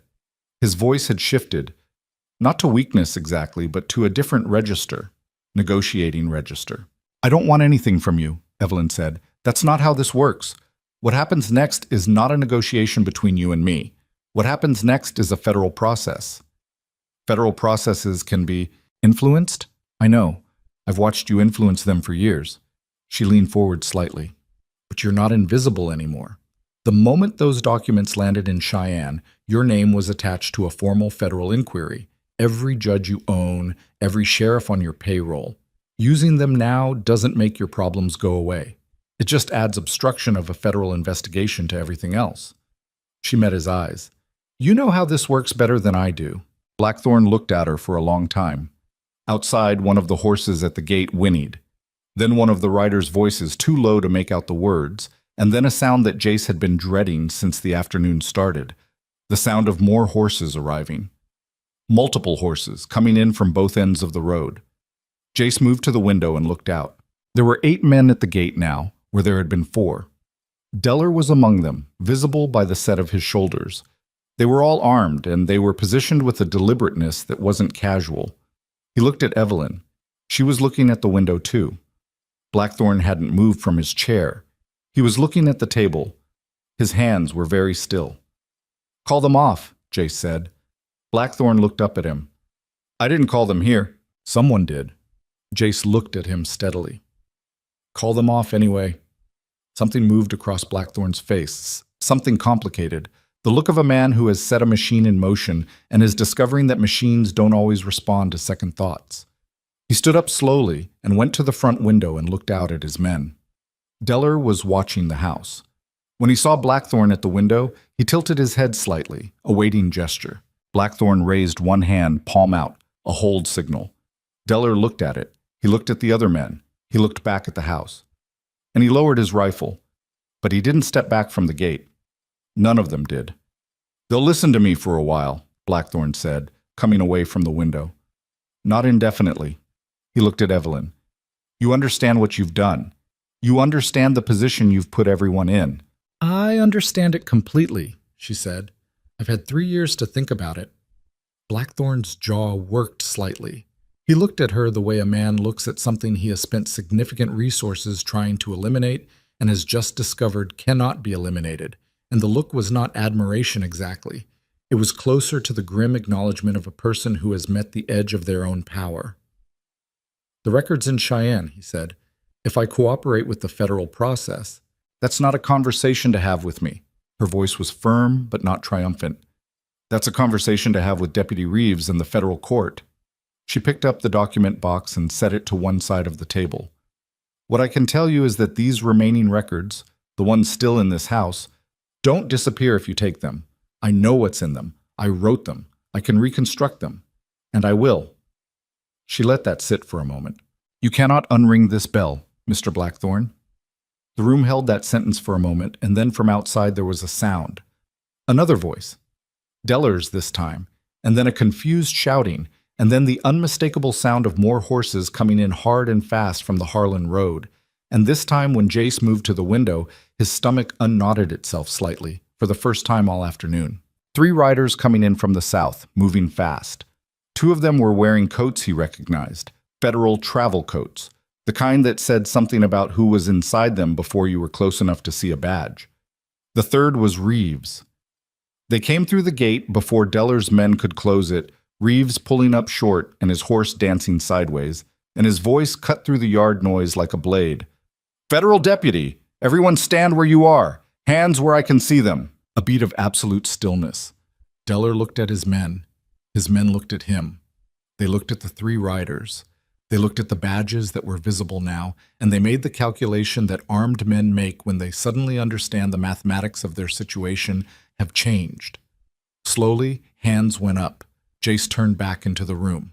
Blackthorn was standing in the middle of the kitchen floor, and for the first time he looked something other than controlled.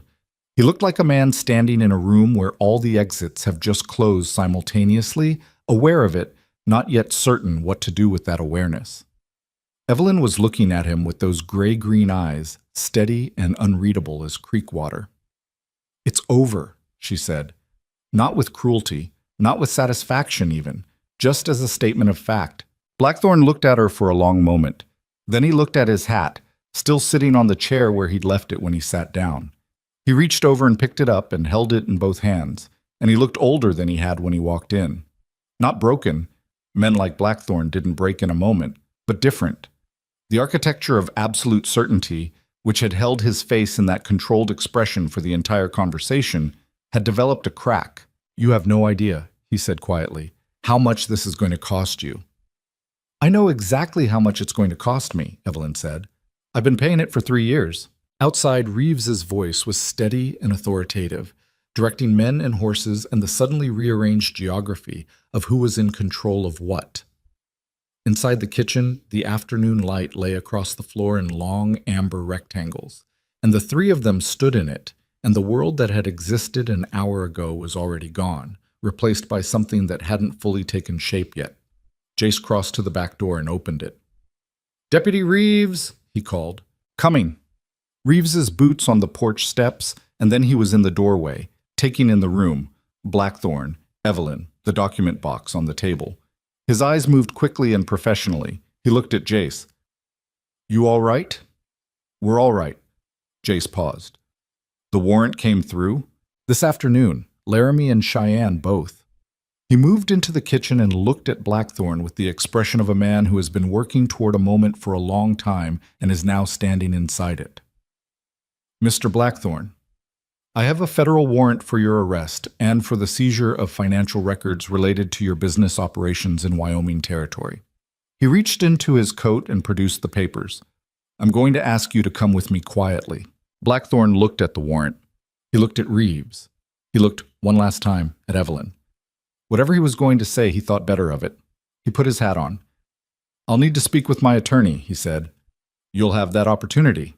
Reeves stepped aside and gestured toward the door. Blackthorn walked out. Jace stood in the kitchen and listened to the sound of hooves in the yard, and voices, and the particular weighted quiet of a situation that has reached its breaking point and broken in the direction that was needed but not guaranteed. Evelyn hadn't moved. She was still standing behind the table, her hands at her sides now, looking at the document box. He could see her chest rising and falling with a slow, deliberate breathing that suggested she was holding herself very carefully in the aftermath of something she'd been bracing for a long time. He went and stood beside her. She didn't say anything for a moment. Neither did he. Outside, the sounds continued. Reeves and his men organizing their prisoners, Deller's voice going from defiant to resigned in the way voices do when the reality of a situation settles in. "You told him about Reeves before you knew he was coming," Jace said. "Yes. That was a risk. Everything about tonight was a risk," she exhaled. "But a man like Blackthorn needed to know the thing he came here to take was already beyond his reach. If I hadn't told him that, he would have burned the house down just to be certain." Jace thought about this. About the timing. Evelyn talking Blackthorn into a kind of hesitation precisely long enough for Reeves to arrive. He thought about the calculations she'd been running in real time during that conversation, and the steadiness of her voice all the way through it. "How did you know Reeves was coming tonight?" he said. She looked at him. The corner of her mouth moved, just barely, just enough to be the ghost of something. "I didn't," she said. "I hoped." He looked at her for a moment. Then he looked at the document box, and the kitchen, and the amber light going gray now as the sun finally dropped behind the hills. "Well," he said, "hoping worked." She looked at the window.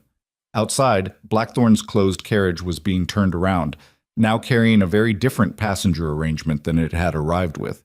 Deller and his men were being sorted by Reeves's 2 deputies, their weapons collected, their futures contracting by the minute. The kitchen smelled like coffee that had gone cold on the stove, and lamp oil, and the faint residue of tension that big moments leave in a room after they pass.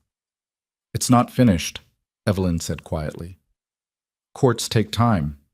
His attorneys are good. This will take longer than tonight. I know. It could be difficult for a while still. I expect it will be.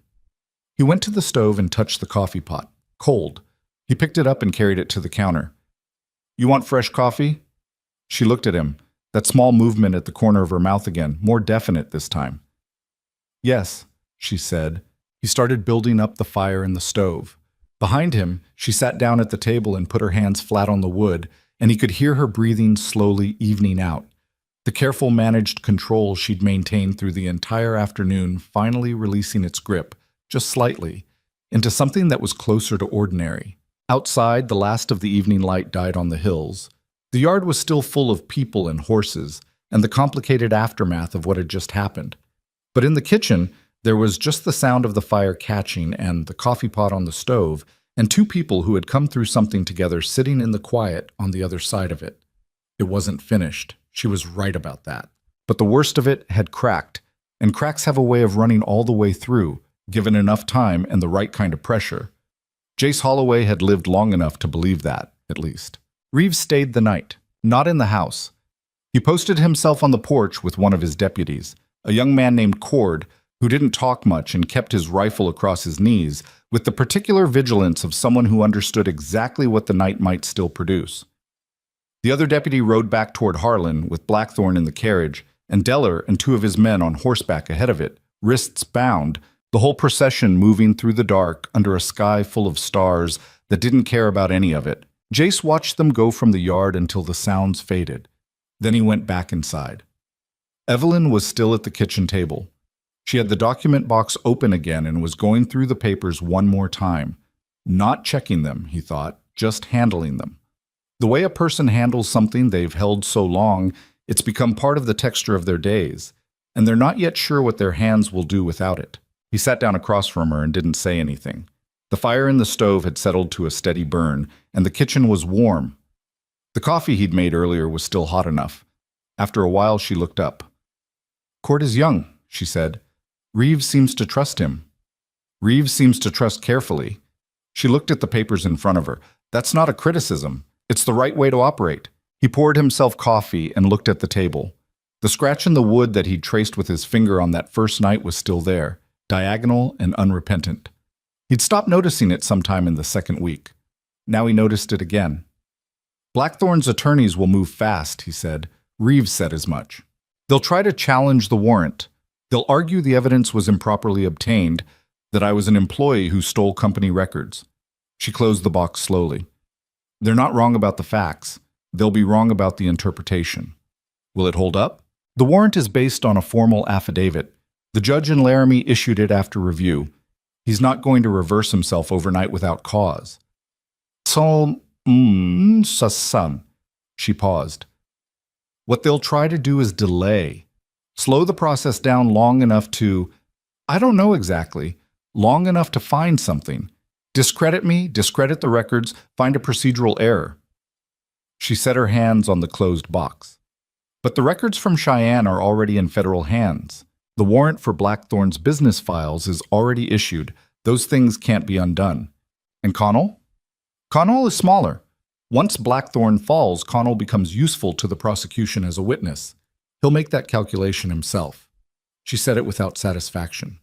He's always been better at survival than loyalty. Jace drank his coffee. The night outside was quiet now.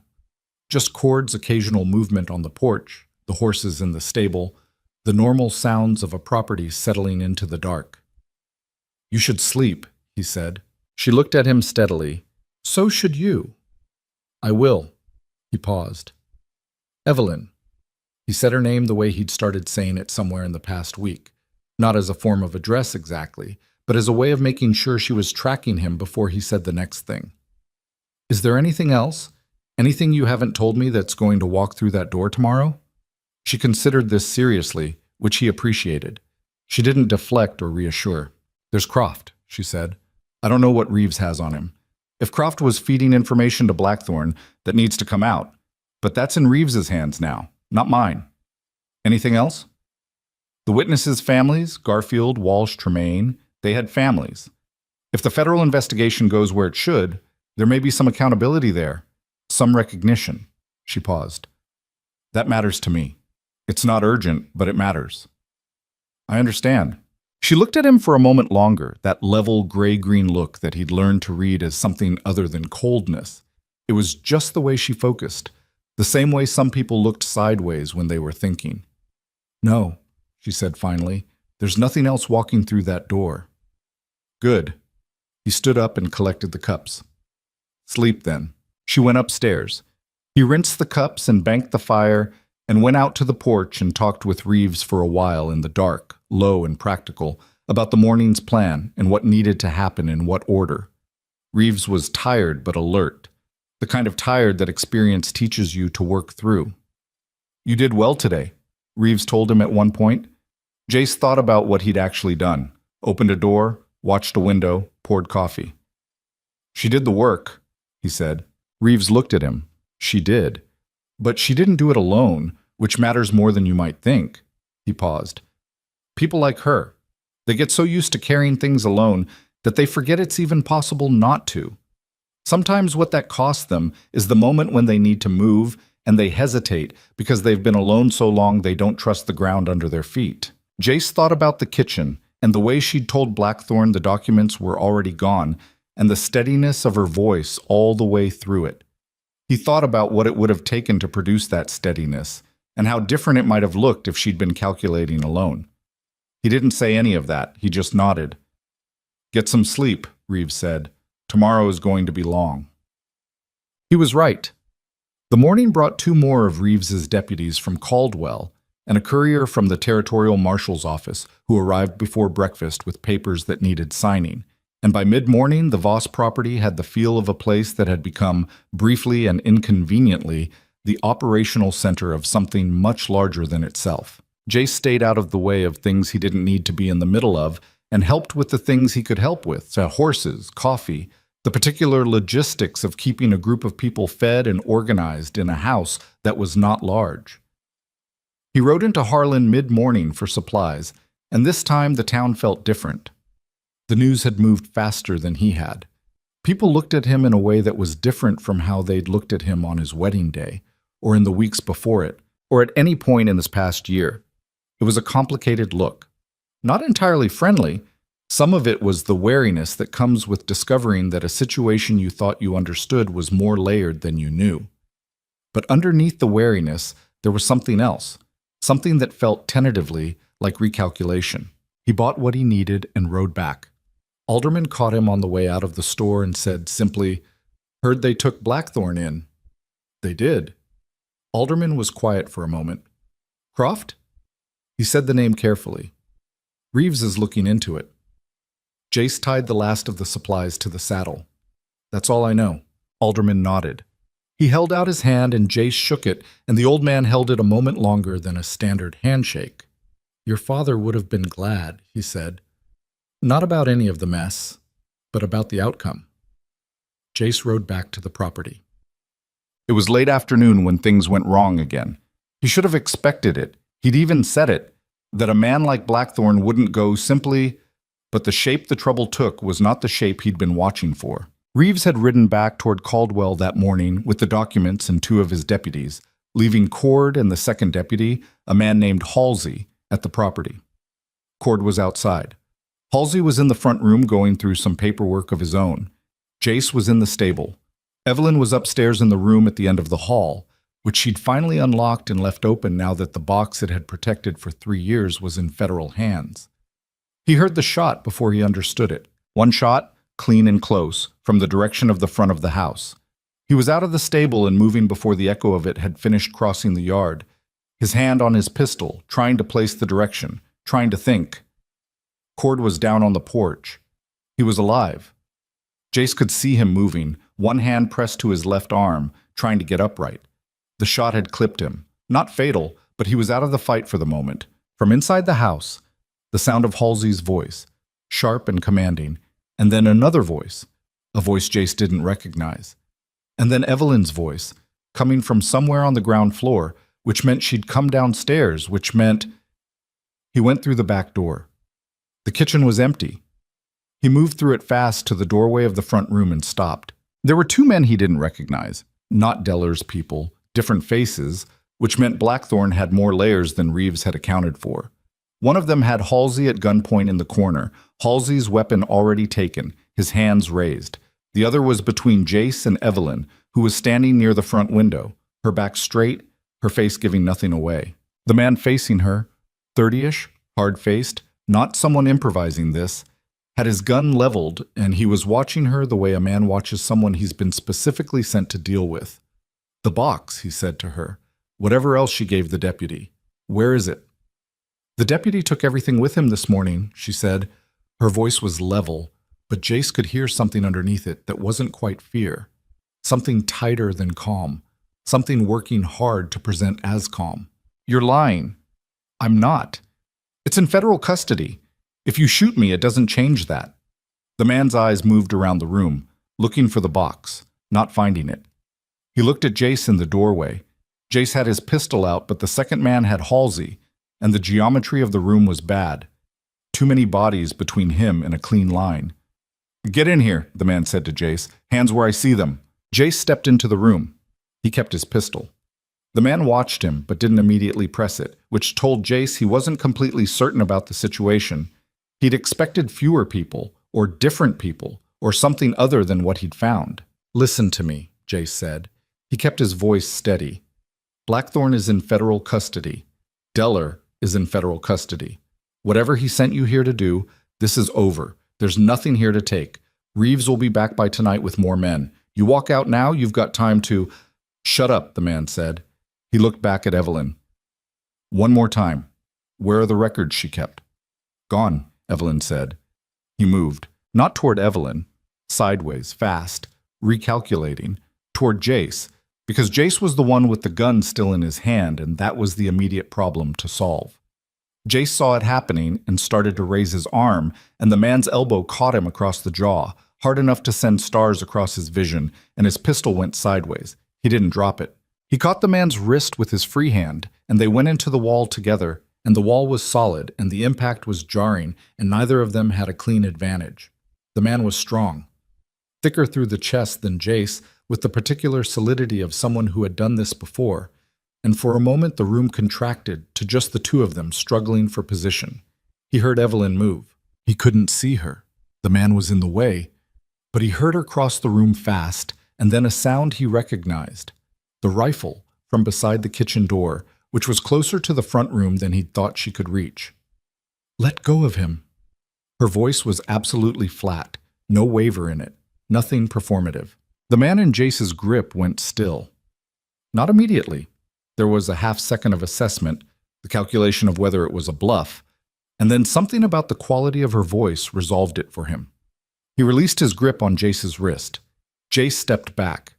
His jaw ached and his vision had cleared, and he raised his pistol again and pointed it at the man's chest.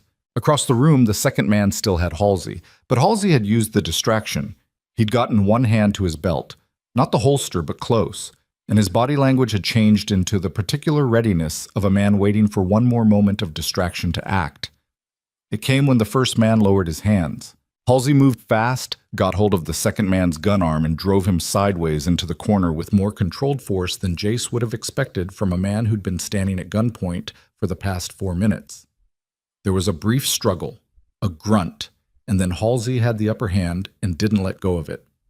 The room went still. Jace stood with his pistol on the first man and breathed. His pulse was loud in his ears. His jaw was going to be bad tomorrow. Behind him, Evelyn lowered the rifle.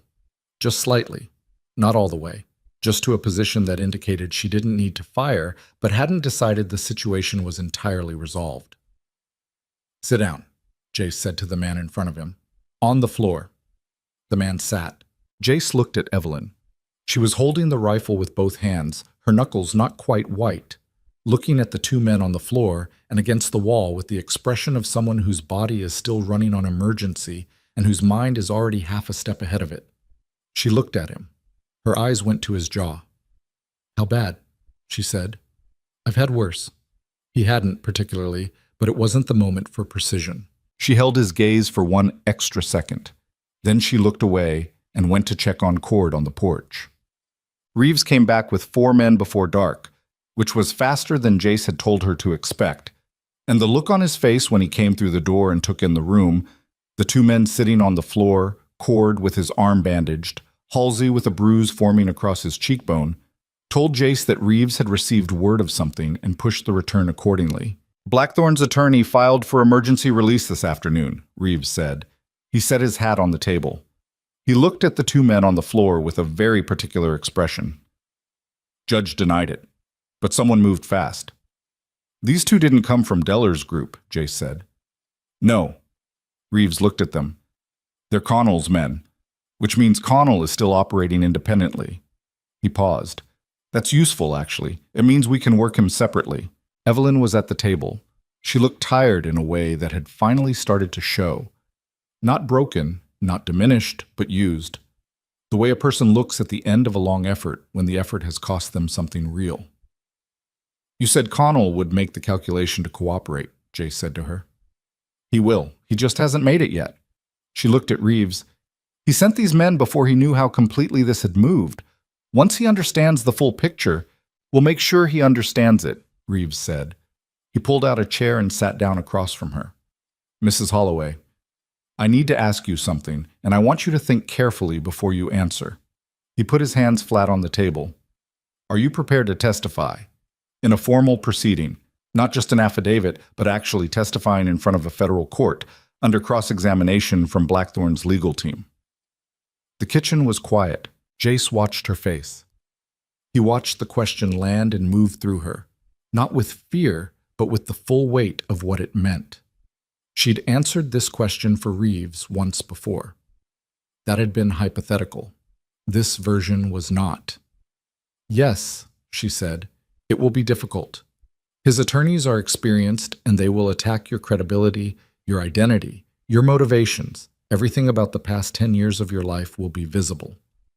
I know. There may be legal exposure for you as well. The records, the way you obtained them. I know that too. Reeves studied her. Why? He said, and the word was plain and direct, without rhetoric. Just a question. You could have handed this over and stepped back. Let the federal process carry it from here. She looked at him, and then she looked at the document box that was sitting empty on the counter now, all its contents transferred and gone. Because Garfield had 2 children, she said, and Walsh had a mother who never knew what happened to him, and Tremaine was 24 years old. She said it quietly, not for effect. Someone should be there. Someone who was in that room, who saw the records, who knows what it costs. Someone should stand up in that court and say, I was there. I saw this. I know it to be true. She paused. It should be me. The kitchen held that for a moment. Reeves nodded slowly. He picked up his hat. All right, he said. We protect this property through tonight, and in the morning I want both of you in Caldwell. The courthouse in Laramie has assigned a date, 6 weeks from now. He stood up. Between now and then, we have a lot of work to do. He went back outside to organize his men. Jace and Evelyn sat in the kitchen in the quiet that followed. The fire in the stove was low.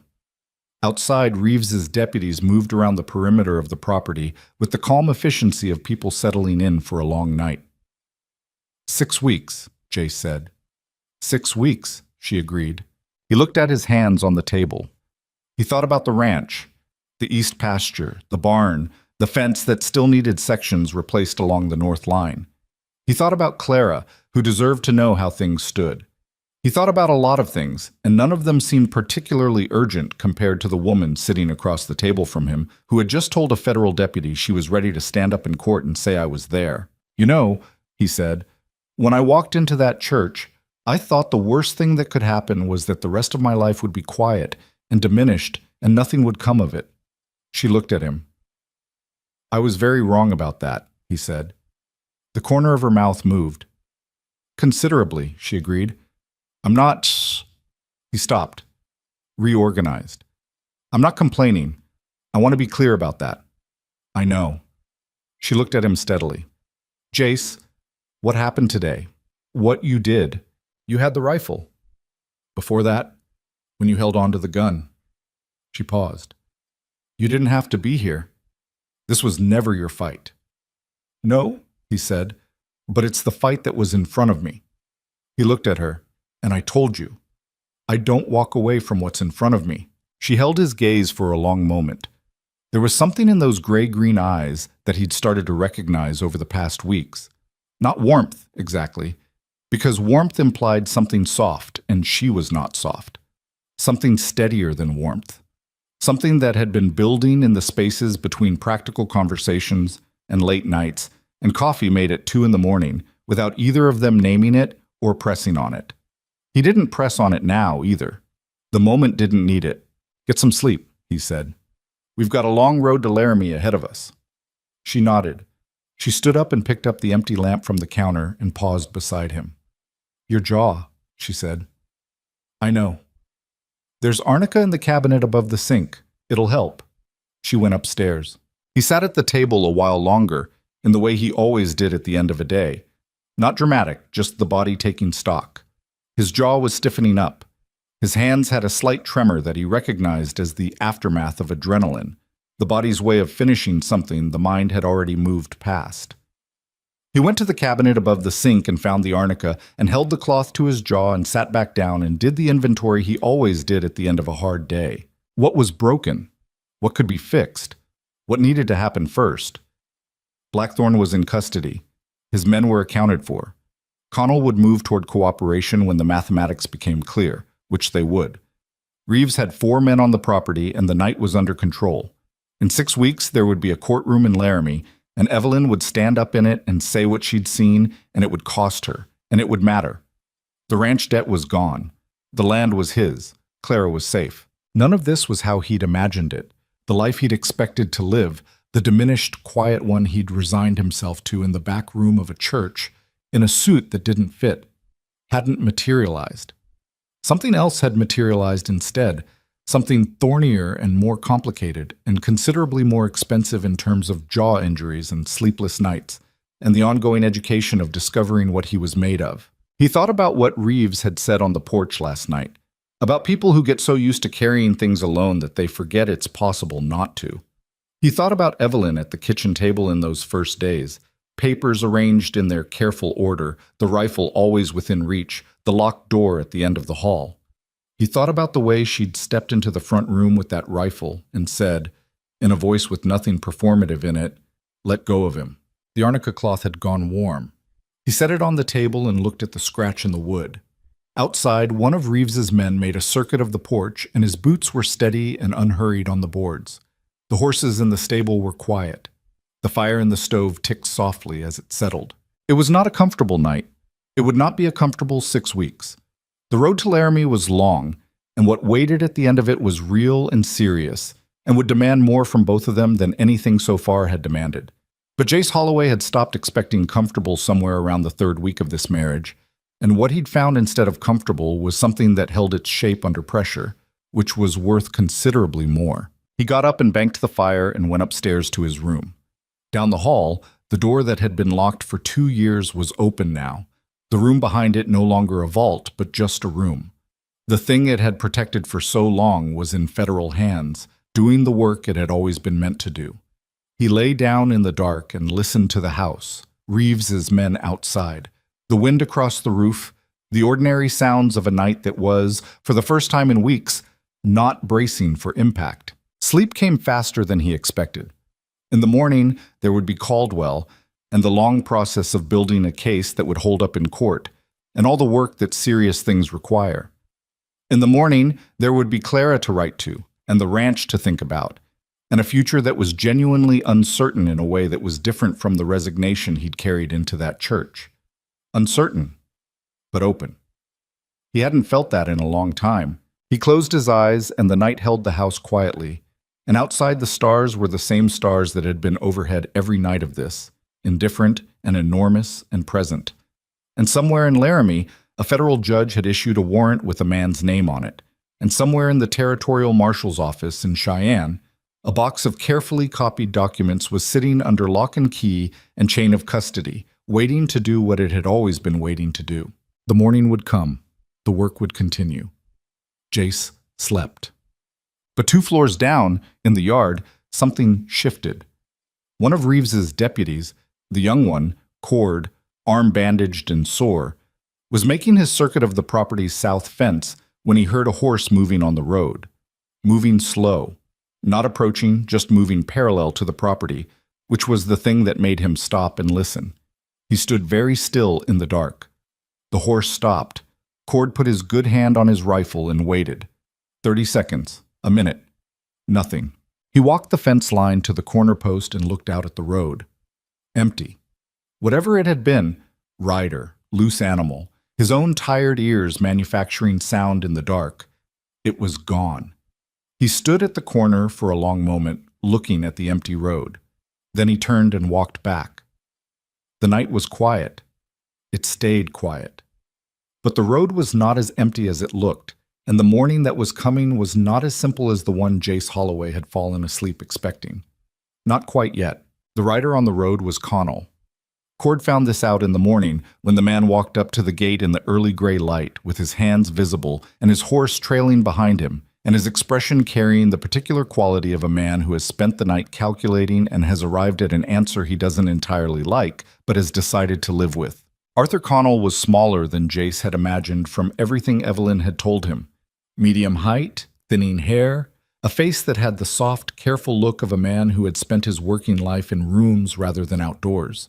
He was maybe 55, dressed for travel rather than business, and he looked tired in the bone-deep way that comes from more than one bad night in a row. Cord had him at rifle point before he'd made it 3 steps past the gate. Jace came out at Cord's call, pistol in hand, and looked at the man standing in his yard with his hands up. "Arthur Connell," he said. It wasn't a question. "Yes." Connell's voice was controlled but thin. "I want to speak with Deputy Reeves." "Reeves isn't here." A pause. Connell's eyes moved to the house, then back to Jace. "I want to speak with Nora. Her name is Evelyn Holloway." Another pause, longer. "I want to speak with Mrs. Holloway." Jace looked at him for a long moment. He thought about the letter. The man on the road to Denver.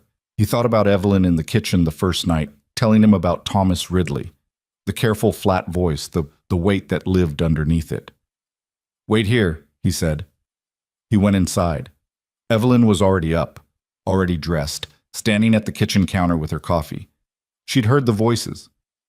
"Connell," he said. She set the cup down. Her expression didn't change, but something behind it moved. "Alone?" "Alone. On foot. Hands up." She was quiet for a moment. She looked at the window, then she said, "Bring him in."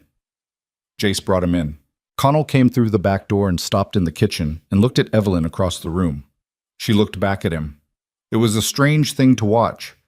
2 people who had shared years of proximity and mutual use and mutual danger, standing 10 feet apart in a kitchen that smelled like coffee, not quite able to settle on what expression to wear. "Sit down," Evelyn said. Connell sat. He put his hat on the table and looked at it rather than at her. "I heard about Blackthorn," he said, "last night, from someone in Caldwell who sent word." And I spent the night thinking." He looked up.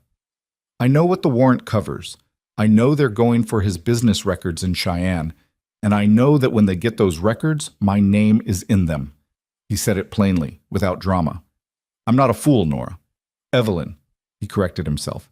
"I know what's coming." "Then you know why you're here." "I want to cooperate." He said it with the flat directness of a man who has stripped away everything but the practical. "Full cooperation. Whatever the federal prosecution needs from me, testimony, records, access to the Cheyenne operation, I'll provide it, in exchange for consideration on my own exposure." Jace leaned against the counter and watched Evelyn's face. She was looking at Connell the way she looked at most things, carefully, without rushing, reading what was there. "3 men died," she said. "Garfield, Walsh, Tremaine." Connell's jaw tightened. "I know." "Did you know it was going to happen? Before it happened?" A long silence. The kitchen was very still. "Garfield," Connell said slowly. "I knew that there was a problem with Garfield. I knew Blackthorn was handling it." He paused. "I told myself I didn't know what handling it meant. That's not entirely true." Evelyn looked at him steadily. "No," she said. "It's not." I know that. He looked at his hat. I've known it for 2 years. I didn't know about Walsh and Tremaine until after. By then, he stopped. There's nothing I can say about by then that makes it better. No, Evelyn agreed. There isn't. Connell was quiet. He had the look of a man who had been carrying something and had just set it down and found it weighed more than he'd realized while he was holding it. I'll tell them everything, he said, about the contracts, about the payments to the land agents, about Blackthorn's arrangement with the county officials. He paused. About what I knew regarding Garfield. That last part, Evelyn said, that's the part that matters. Anyone can hand over financial records. What matters is what you're willing to say out loud, under oath, in front of a court. I know. And you're willing to do that. He met her eyes. Yes. She held his gaze for another moment. Then she picked up her coffee cup and said, Reeves will be back by midday. You'll wait here. All right. You're not a prisoner, but you're not leaving. I understand. He looked down at his hat again. For what it's worth, I'm sorry. I know that it doesn't fix anything, she said. But it's noted. She looked at Jace. Keep an eye on him. She took her coffee and went upstairs.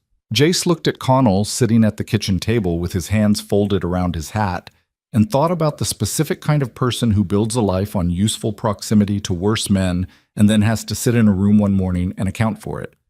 He didn't feel particular sympathy, but he understood the arithmetic of it. Sometimes people made themselves into instruments of things that outgrew them, and the reckoning came in a kitchen at 7 a.m. with a woman's flat voice saying it's noted. He poured Connell a cup of coffee without being asked and set it on the table and went to stand by the window. They waited for Reeves. Reeves arrived at 11:30 with 2 additional deputies and the expression of a man who had received significant news in the last 12 hours and was still processing the implications. When Jace told him Connell was inside, Reeves stopped walking for a full 2 seconds. Then he went in. What happened in the kitchen over the next 3 hours was not dramatic in the way that the previous days had been dramatic. It was the quieter, harder work of a man agreeing to dismantle the thing he'd spent years building, statement by statement, detail by detail, with a federal deputy writing everything down in a careful hand and asking follow-up questions that were always precise and always pointed at exactly the place that hurt most. Jace stayed out of it. He worked the property. There was always something to do. And he let the process run without him. Evelyn came down once during the afternoon and stood in the kitchen doorway for a moment, listening. Then she went back upstairs. He didn't follow her. He understood that there were parts of this that she needed to experience in her own way, at her own distance. By the time Reeves finished with Connell, the afternoon was going amber. Reeves came out to the yard where Jace was working on the fence along the south side and stood beside him. He's going to be useful, Reeves said. Useful enough? More than enough. He had documentation I didn't know existed. Internal correspondence between Blackthorn and 2 of the land agents. Names, dates, explicit language.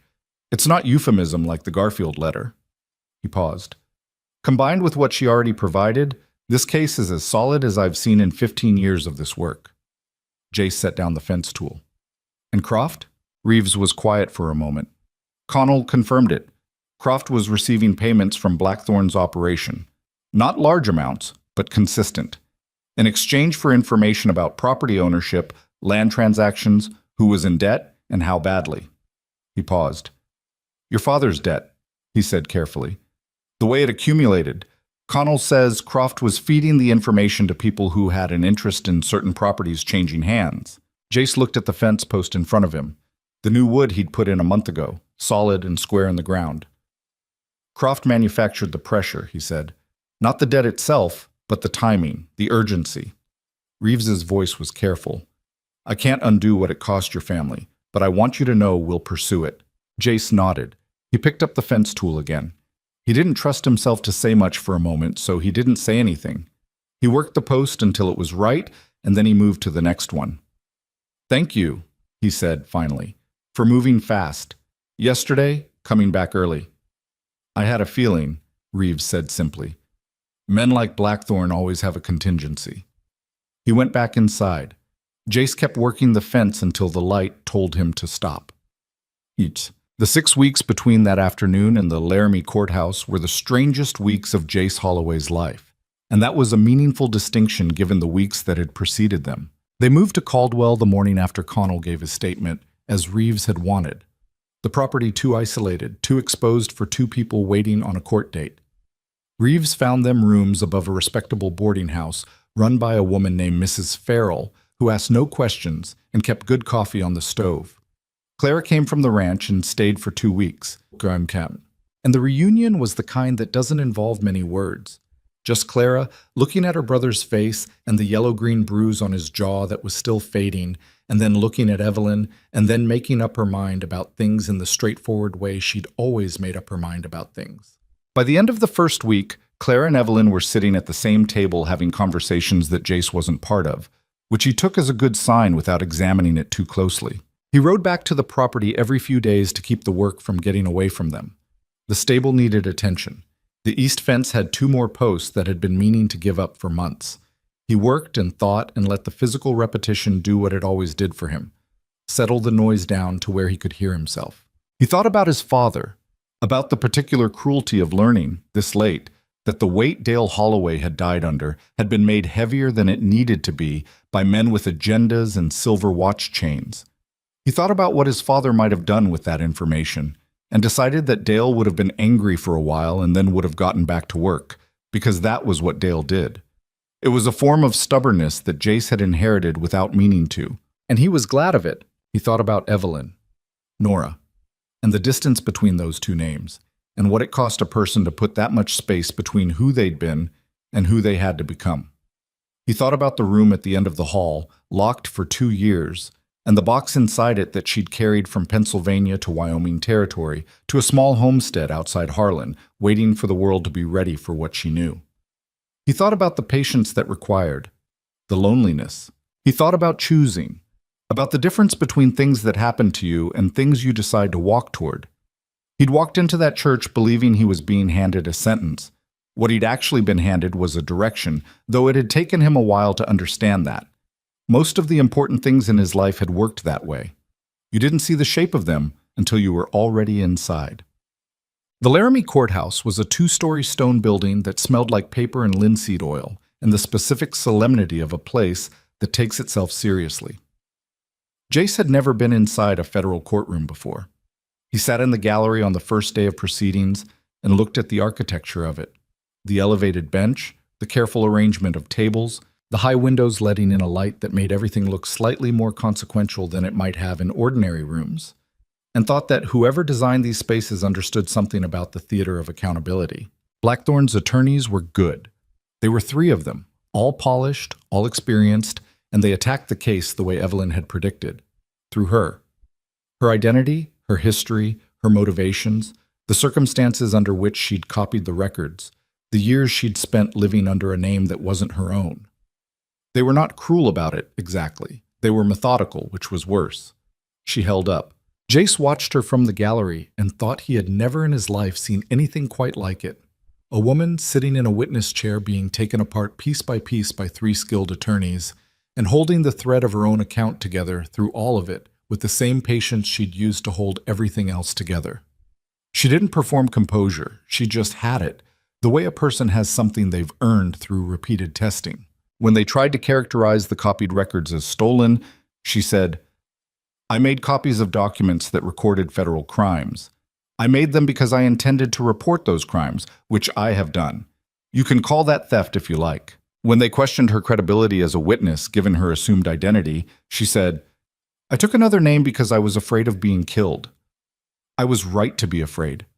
Thomas Ridley was killed. I'm here, which means the precaution worked.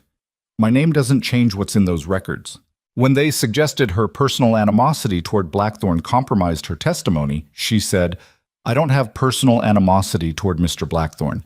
I have accurate information about what he did, and I have the records to support it. Those are different things." Connell testified on the 3rd day. He was less steady than Evelyn. His voice caught twice when he talked about the Garfield matter, and he had to stop once and collect himself. But he was thorough, and the records he'd brought from his own files were exactly what Reeves had said they were. Explicit, detailed. Damning in the particular way that written evidence is damning when the person who wrote it believed it would never be seen in public. The land agents who had received payments came in varying degrees of willingness.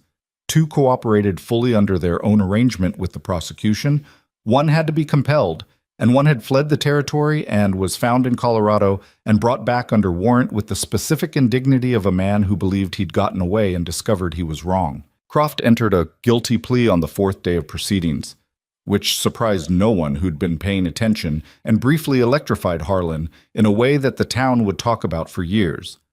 He looked smaller when Jace saw him in the courthouse hallway.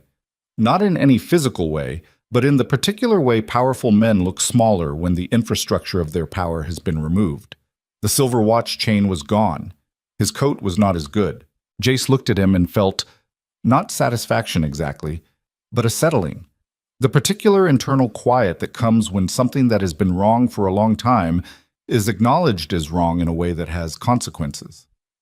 Croft looked back at him with an expression that was almost apologetic and then looked away. Jace walked past him. Blackthorne was convicted on 7 counts. The judge read the verdict on a Thursday afternoon in late autumn, in a courtroom that had grown familiar over the course of the proceedings.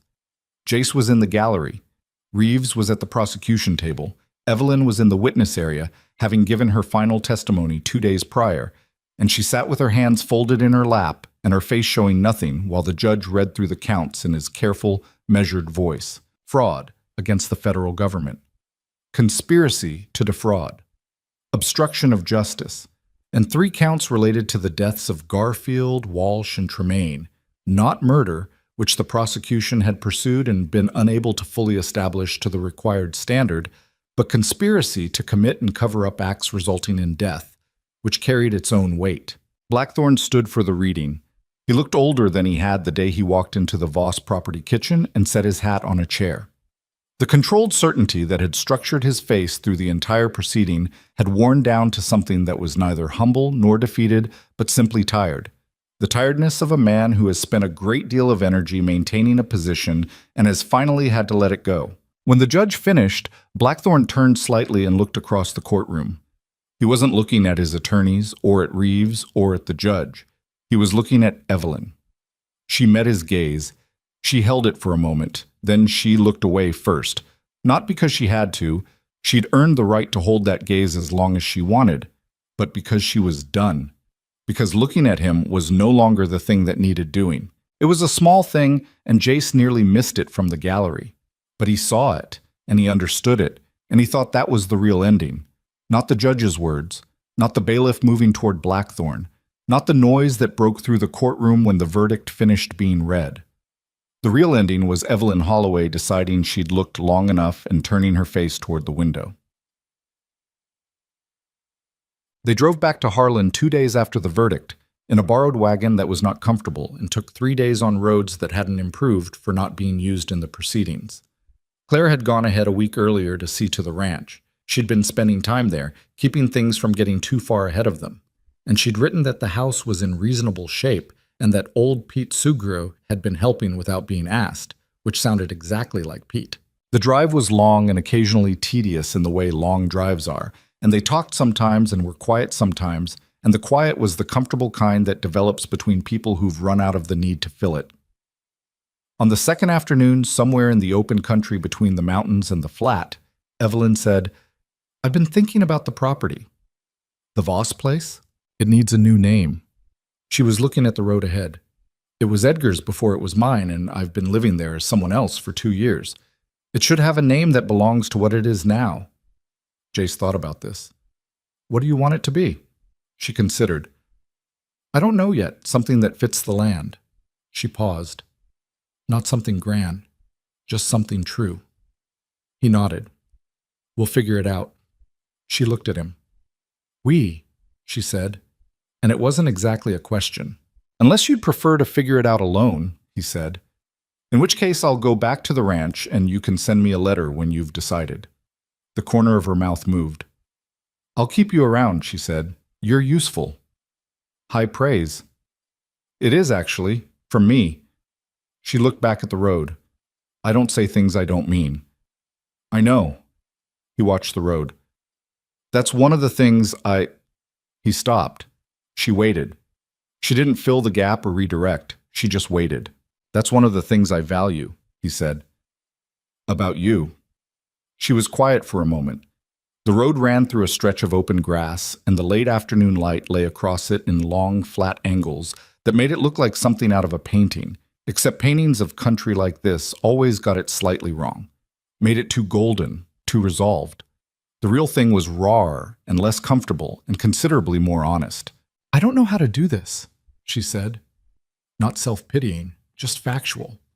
Whatever this is, I've been alone long enough that I've forgotten how to... I don't know how to not be managing things at a distance.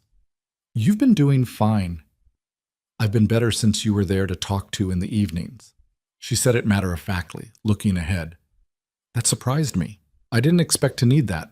Jace thought about the late nights at the kitchen table, the coffee made at 2 in the morning, the conversations that started as practical and ran long after the practical parts were finished. I didn't expect a lot of things about this, he said. No, she agreed. Neither did I. They drove on in the quiet. The road curved and the mountains shifted behind them, and the light kept changing the way light does when you're out in country that has room for it. Evelyn, he said. When we get back and things settle, whatever that looks like, I'd like to...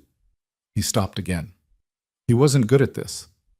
He'd never had particular practice. I'd like for us to figure out what we actually are, to each other. She was quiet for a moment. Then, we're married. We are. I'm aware of that. He kept his eyes on the road. I mean, something more specific.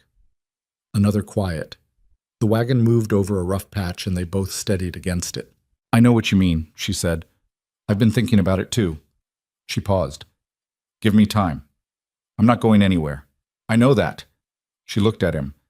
That's not a small thing. You understand that. For me, that is not a small thing. He looked back at her. She held his gaze with those gray-green eyes, and there was nothing calculated in them right now. Just honest, which for her was the same as vulnerable, and he understood that she didn't open that particular door easily or for anyone. I understand, he said. She nodded. She looked back at the road. They drove the rest of the way in quiet that was full of things neither of them said out loud yet, because some things need to wait until you're standing still long enough to say them properly. Both of them understood this without discussing it, which was its own kind of evidence about where they'd gotten to. Harlan was different when they came back. Not transformed. Small towns don't transform, they adjust, slowly and with resistance, and the particular grace of places that have been weathering things for long enough that one more thing, however significant, gets absorbed into the ongoing texture of daily life. But the adjustment was real. Croft's office was closed. The land he'd been maneuvering to acquire quietly redistributed itself back toward the people it had been maneuvered away from, through a process that involved federal oversight and Reeves and a good deal of paperwork and the specific satisfaction of watching a system correct itself when it's given the tools to do so. 3 families who had been losing ground got it back. 2 debts that had been artificially pressured toward foreclosure were restructured under fair terms. The Holloway Ranch debt was formally cleared, the records amended to reflect what Reeves's investigation had established about how that pressure had been engineered. Clara rode out to the east pasture the day after they got back and walked the fence line and came home and sat at the kitchen table and cried quietly for about 10 minutes, and then she made dinner. Jace didn't comment on the crying, and she didn't explain it. Some things you let people have in their own way. He and Evelyn spent time at both properties through the winter, the ranch where Clara was getting the cattle operation back on its feet, and the Voss place where there was always work and where the locked room at the end of the hall was now just a room, its door open, the afternoon light going through it like any other room in the house. Evelyn had taken the empty wooden box and put it on a shelf in the kitchen, which Jace thought was either unsentimental or deeply sentimental, and he hadn't asked which. She wrote letters, more than he'd known she had in her. Not business letters, but actual correspondence, to people she'd lost contact with over the years of moving carefully and staying small. Some letters she got back, some she didn't. She talked about the ones that came back in the evenings, over the kitchen table, in the way she talked about things that mattered, carefully, taking her time. He listened. He'd always been better at listening than talking, which turned out to be useful. One evening in December, after a hard first frost that had made the yard look like something from a different world, she told him about her mother, a woman in Pennsylvania who'd died while Evelyn was already gone, and from whom she'd never had the chance to. There was no clean ending to that sentence, and she didn't try to manufacture one. She just told him about her and stopped where the story stopped, and he didn't try to resolve it for her because it didn't resolve. You just lived with it. She would have thought this was ridiculous, Evelyn said. All of it. The frontier, the marriage of convenience, the federal trial. She looked at the fire in the stove. She would have said I always did things the hard way. Did you? She considered this seriously. Yes, she said. But the hard way was usually the honest way. And I'd rather be honest than comfortable. She paused. Most of the time. Most of the time is good enough, Jace said. She looked at him. You do that, she said. Do what? Say the thing that needs saying without making it bigger than it is. She looked at the stove. It's useful. You told me that once before, that I'm useful. Still true. He smiled at the table. High praise. Still is. They sat with the fire in the stove and the frost outside and the particular quality of a winter evening that has nowhere to be. And after a while she reached across the table and put her hand over his. It was brief, maybe 5 seconds, and she didn't say anything about it, and neither did he. But neither of them moved away from it while it lasted. Well, spring came the way it always came out here. Not gently, not with ceremony, but in fits and starts. And one day you looked at the south slope behind the stable, and the grass was coming in green, and you understood that winter was done. The Garfield family received a formal letter from the federal court in March, acknowledging the findings related to their father's death and the conspiracy that had surrounded it. Jace knew about it because Reeves had written to tell him it was happening. He didn't know what the letter said exactly, or what it meant to those children who had grown up without a father and now had a piece of paper explaining why. He thought about it for a few days without arriving at a satisfying conclusion, and then decided that there were some things you couldn't think your way to a conclusion about. You could only do what was in front of you and hope the larger accounting balanced somewhere you couldn't see. Walsh's mother was still alive. She was old and had been told simply that her son's death had been the result of criminal conspiracy and that the men responsible had been held accountable. Reeves wrote that she'd received the news without much expression, and then she'd thanked him for coming, and then she'd asked if he wanted tea.